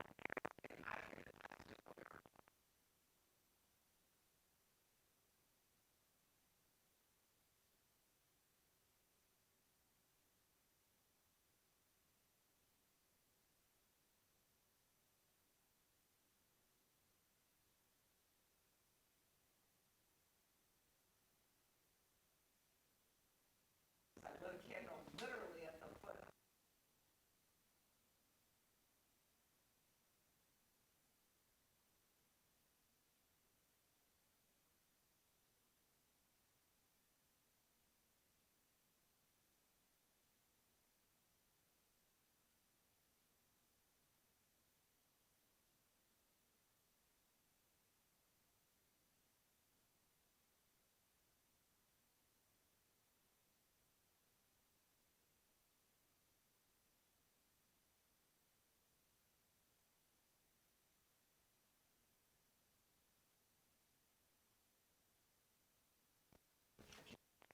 and all of her scans had shown all of her tumors had shrunk.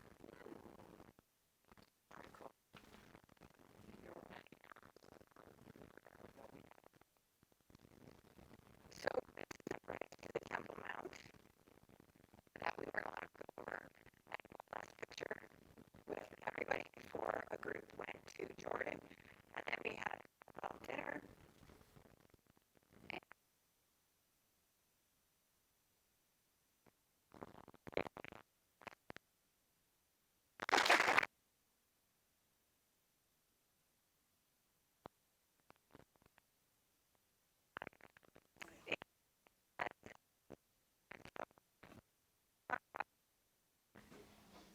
I'm sorry it's so late.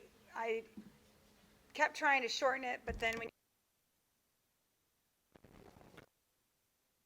so let's give her a few minutes. Pilgrimage, combined. She did a wonderful job. Thank you, Kathy. And if you want to start, I just got to.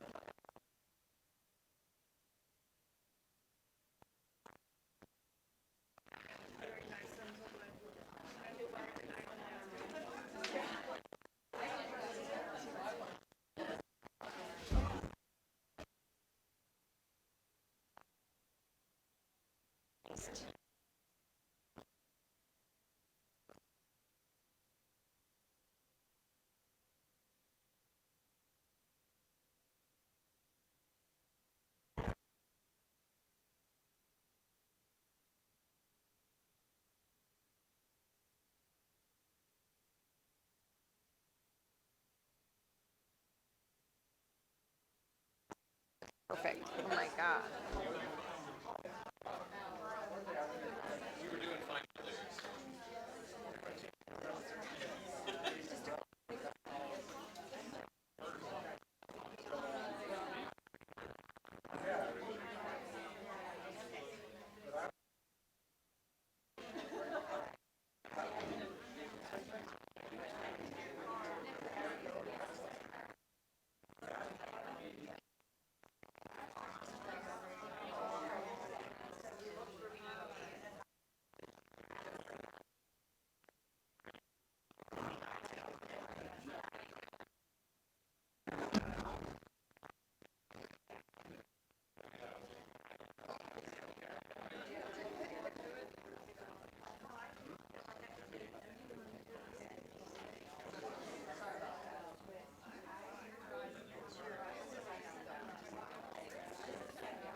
I was very excited about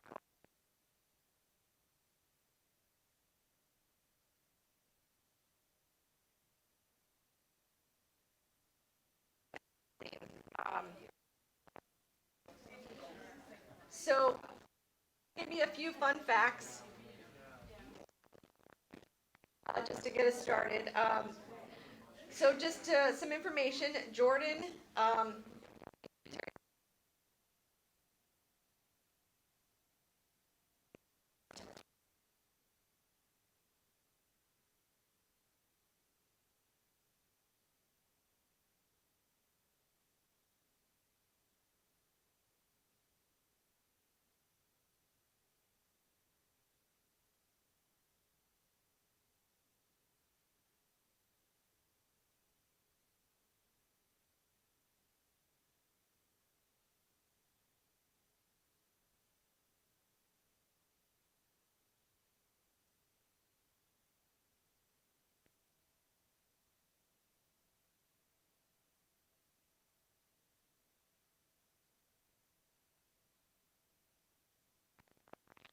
Saul.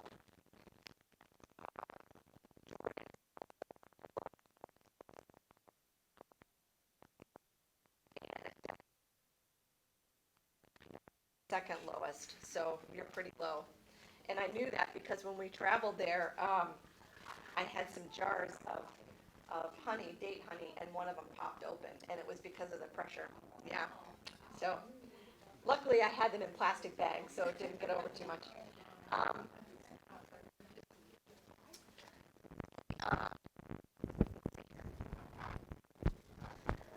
The official currency is the Jordan dinar. We learned some sign language, so we learned the term Habibi.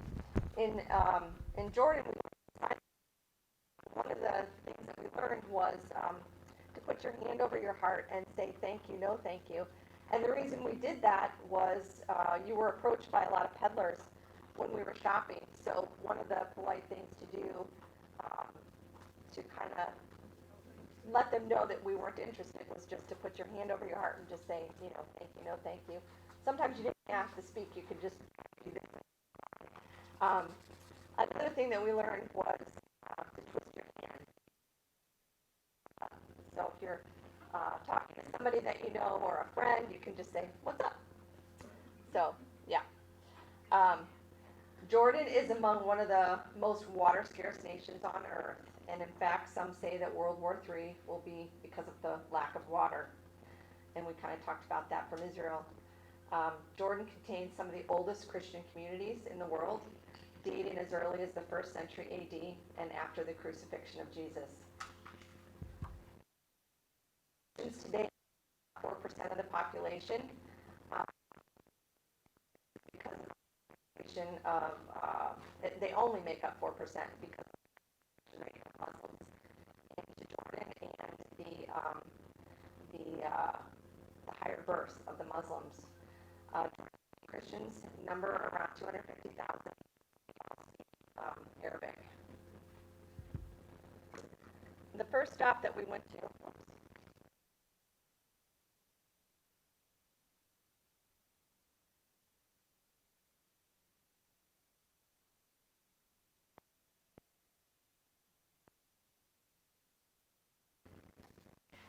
Some fun facts about Madaba.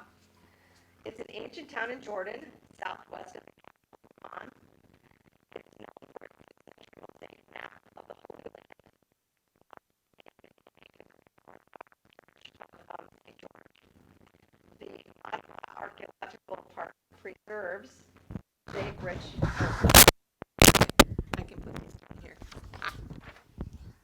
Okay. Good idea. There we go. The Madaba Archaeological Park preserves the Mosaic-rich church known as the Virgin Mary, as well as the Byzantine and Islamic eras. This city can be traced back to about 4,500 years. The ancient settlement is mostly buried underground. The town of Madaba is home to one of Jordan's largest Christian communities. This, okay. Huh. My picture didn't save. I had a picture of St. George, let me just make sure. Yeah, okay, shoot. I thought I had a picture of St. George, but this is inside the Church of St. George. It was a Greek Orthodox church. The church was built at the end of the 19th century. During construction, workers uncovered one of the most important surviving artistic relics of the Byzantine era, which is the Madaba Mosaic Map, and I'll show you that here in just a sec. This was created by artisans in the 6th century, and the mosaic was once an intricate map of the Holy Land sites covering modern-day Jordan, Israel, and the Palestinian territories. Only a quarter of the original work survives today, but even this fragment, which sits on the floor of this church, is one of the oldest mosaic maps in history, and it contains over 2 million stones. It would have contained over 2 million stones in its original state. So there's a picture of the floor, of the mosaic floor. And this is a picture of what it would have looked like if it were completed or completed on the floor. They put this replica outside of the church in this corner. It's kind of a little park area, and so you can kind of get a better idea how big it is. 2 million stones. And mind you, the stones. See a gallery over there. Yes. Serious? Yes. And I mean, the stones are only, this big, so it took a long time. So there's another picture of the map, and then another picture of inside the church. And there's just some beautiful, beautiful relics.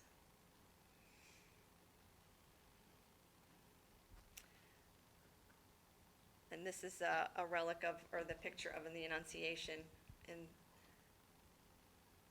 the little town of Moab. So this was fun.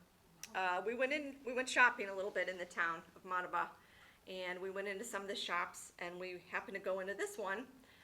You can see a lot of the mosaics on the wall. This guy is actually from Columbus, Ohio. Yeah. He does some incredible mosaic work, and he went to Jordan 3 years ago, just about the time of the pandemic, or when it would have began, and so he wasn't able to leave because of the lockdowns. So he stayed there. He does have family there, but he said he wants to return to Columbus next spring, and he mentioned working in the Levesque Tower, so he knew all about it. He has a pizza shop there where his cousin's currently running it, and he's hoping to come back and continue his work here. In the picture of the little boy, that's his nephew, and he works with him there. He did give Catherine Kraft, I don't know if you all know her, but he gave her one of his cards, so we're kind of hoping that maybe we can connect with him if he comes to Columbus. So it was just fun. What small world.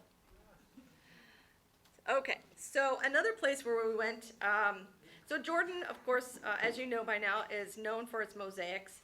And so we visited this mosaic artist community to learn how the mosaics were made for the last 2,000 years.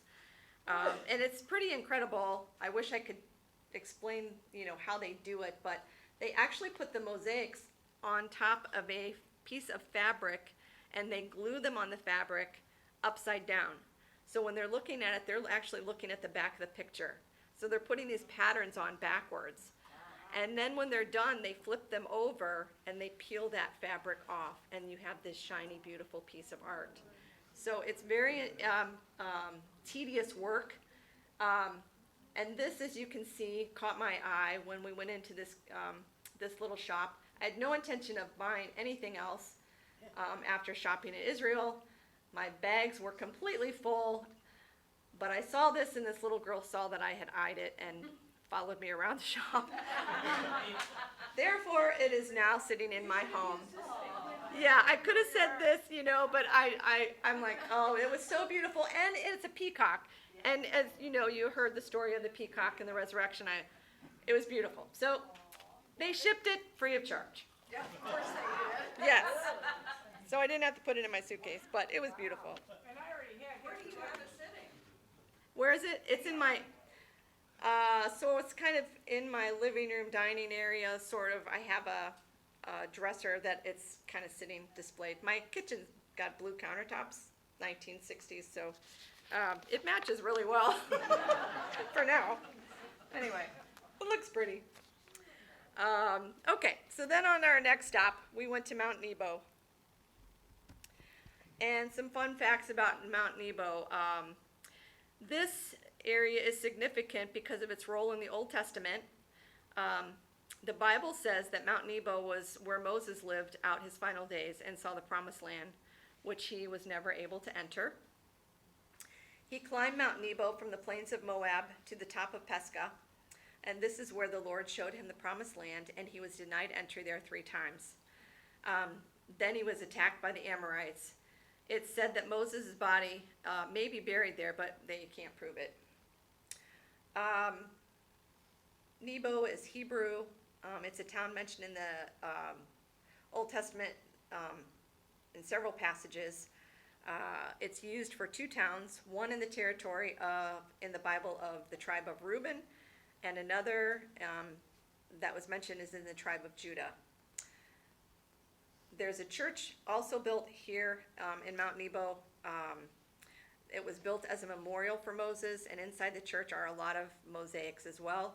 They are dated back in as far back as the Byzantine period as well. So just a few pictures. This is what Moses may have seen as he's looking into the promised land. And I had another one, and again, it didn't save. I don't know what happened, but, and this is just a plaque, and this is Julie and I together. This statue was in on Mount Nebo as well, and the statue of the cross with the snake wrapped around it is a dramatic scene from the Old Testament in the book of Numbers, and it depicts the moment when Moses saves his people from the snakes that were sent by God as a punishment for their lack of faith.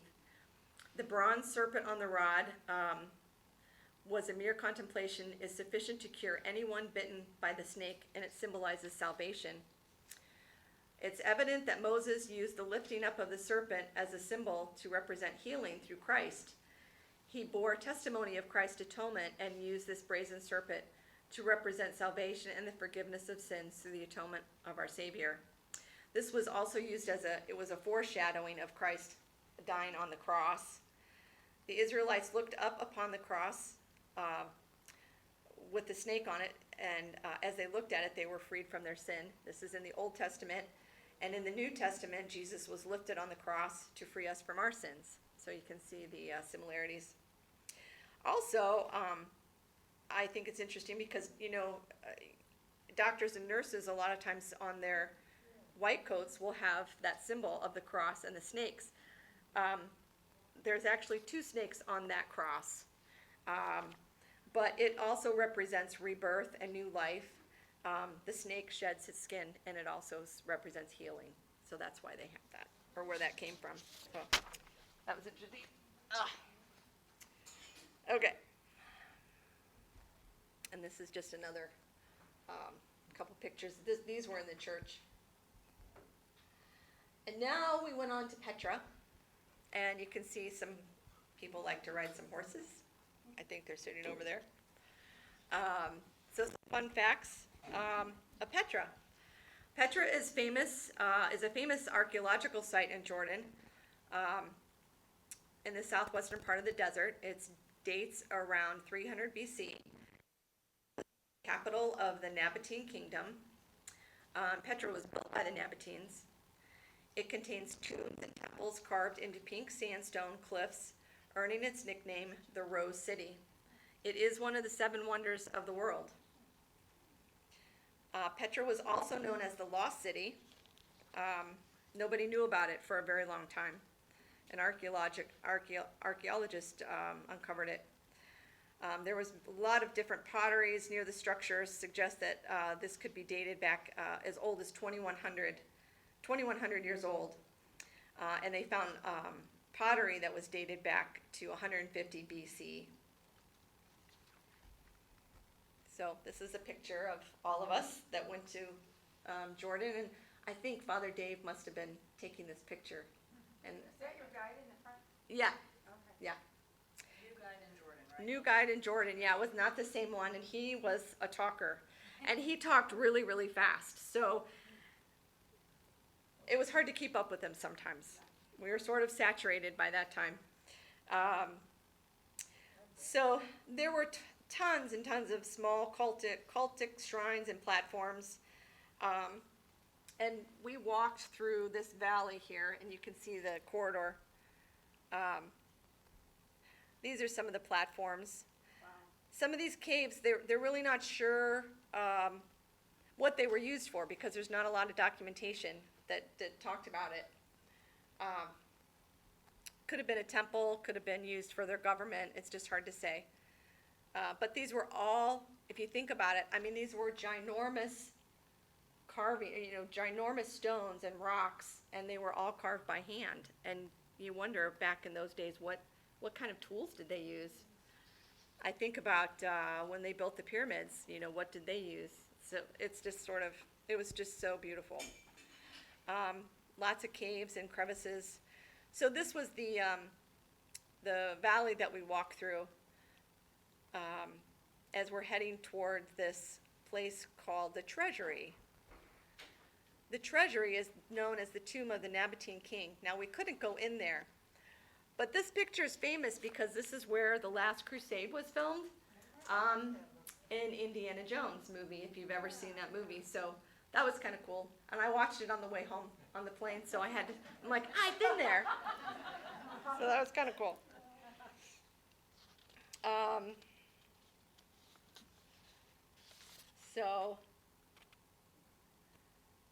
Okay. And then I just want to show you some other pictures. We had fun taking selfies. There's a big fish. I mean, it's just like, how did they do that? There's a little donkey in the cavern. And then this was actually a church that was built in the 5th to 7th century AD. Members of the Christian community were living here, and around 600 AD, a fire destroyed it. And in this church, the fire destroyed, including a room which contained the papyrus scrolls. And these were the Greek documents that stated that the church was dedicated to the Virgin Mary. And then this is just kind of an open plateau, and this takes us to the monastery. After we went to the church, we had lunch and rested for a little bit. And then in order to get up to the monastery, now, mind you, this was still a little bit further in. I don't know exactly how many miles. I think it was like 5 miles that we walked that day. It felt like a long ways, and it was very hot. We started very early in the morning. So to get to this monastery, some people decided it was too far, so they went back to the entrance, and then a few of us carried on, and some people walked, and you had to go 900 steps to get up to the next part. And some of us decided to take donkeys. Oh, the donkeys, baby. Yeah, it's the best $10 you'll ever spend. So, Chrisanne, if you get to go to Jordan, I don't know if you're going there, take a donkey. You'll not regret it. Just so you can say you did. Just, yeah. It's a little scary though, climbing up these stairs with the donkey, because you really don't have any control of the animal. There's this little boy. But what you have to remember, because I have done donkey riding before, is I was like just totally freaked out by this whole concept, because I was on the edge of the cliff and I just kept saying, we're gonna fall, we're gonna fall. Oh, sure. And the person said, the donkey doesn't want to fall either. Oh, you're right. And they were very gentle and very good. I got confidence then, thinking, oh, that's right, he doesn't want to go down any more than you do. Oh my gosh, and they were really good. And the guides, they had little boys. You think about going up and down these steps hundreds of times a day. I mean, these kids were tough, and they had them by the reins. Somebody held your donkey? What's that? Somebody held yours? Yeah, I had a little boy. Really? No, I had a young. Well, I'm kind of glad somebody was dragging him along. I didn't want to get stuck in the middle. So we got most of the way, and then we actually had to get off the donkey, and then we had to climb up a little bit further. So it took us to this place called the monastery, and this thing was huge. I mean, you can see how little we are, and I mean, ginormous. And this was all hand carved. And thousands and thousands of years old. Thousands and thousands of years old, yes. So it was just amazing. And then there's our selfie with Father Dave of all of us that either walked or took the donkey ride up. And then, of course, we have to show everybody where we're from.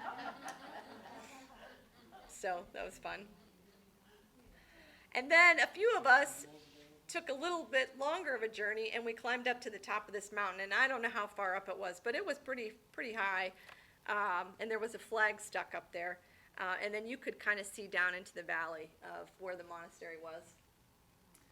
So when we left there, then we walked our way back to the entrance. And the last mile of this walk, we got a horse ride. That was part of the package. We didn't have to pay for that. So, I mean, we did, but it was actually a nice treat because we were all pretty wiped out. So, yeah.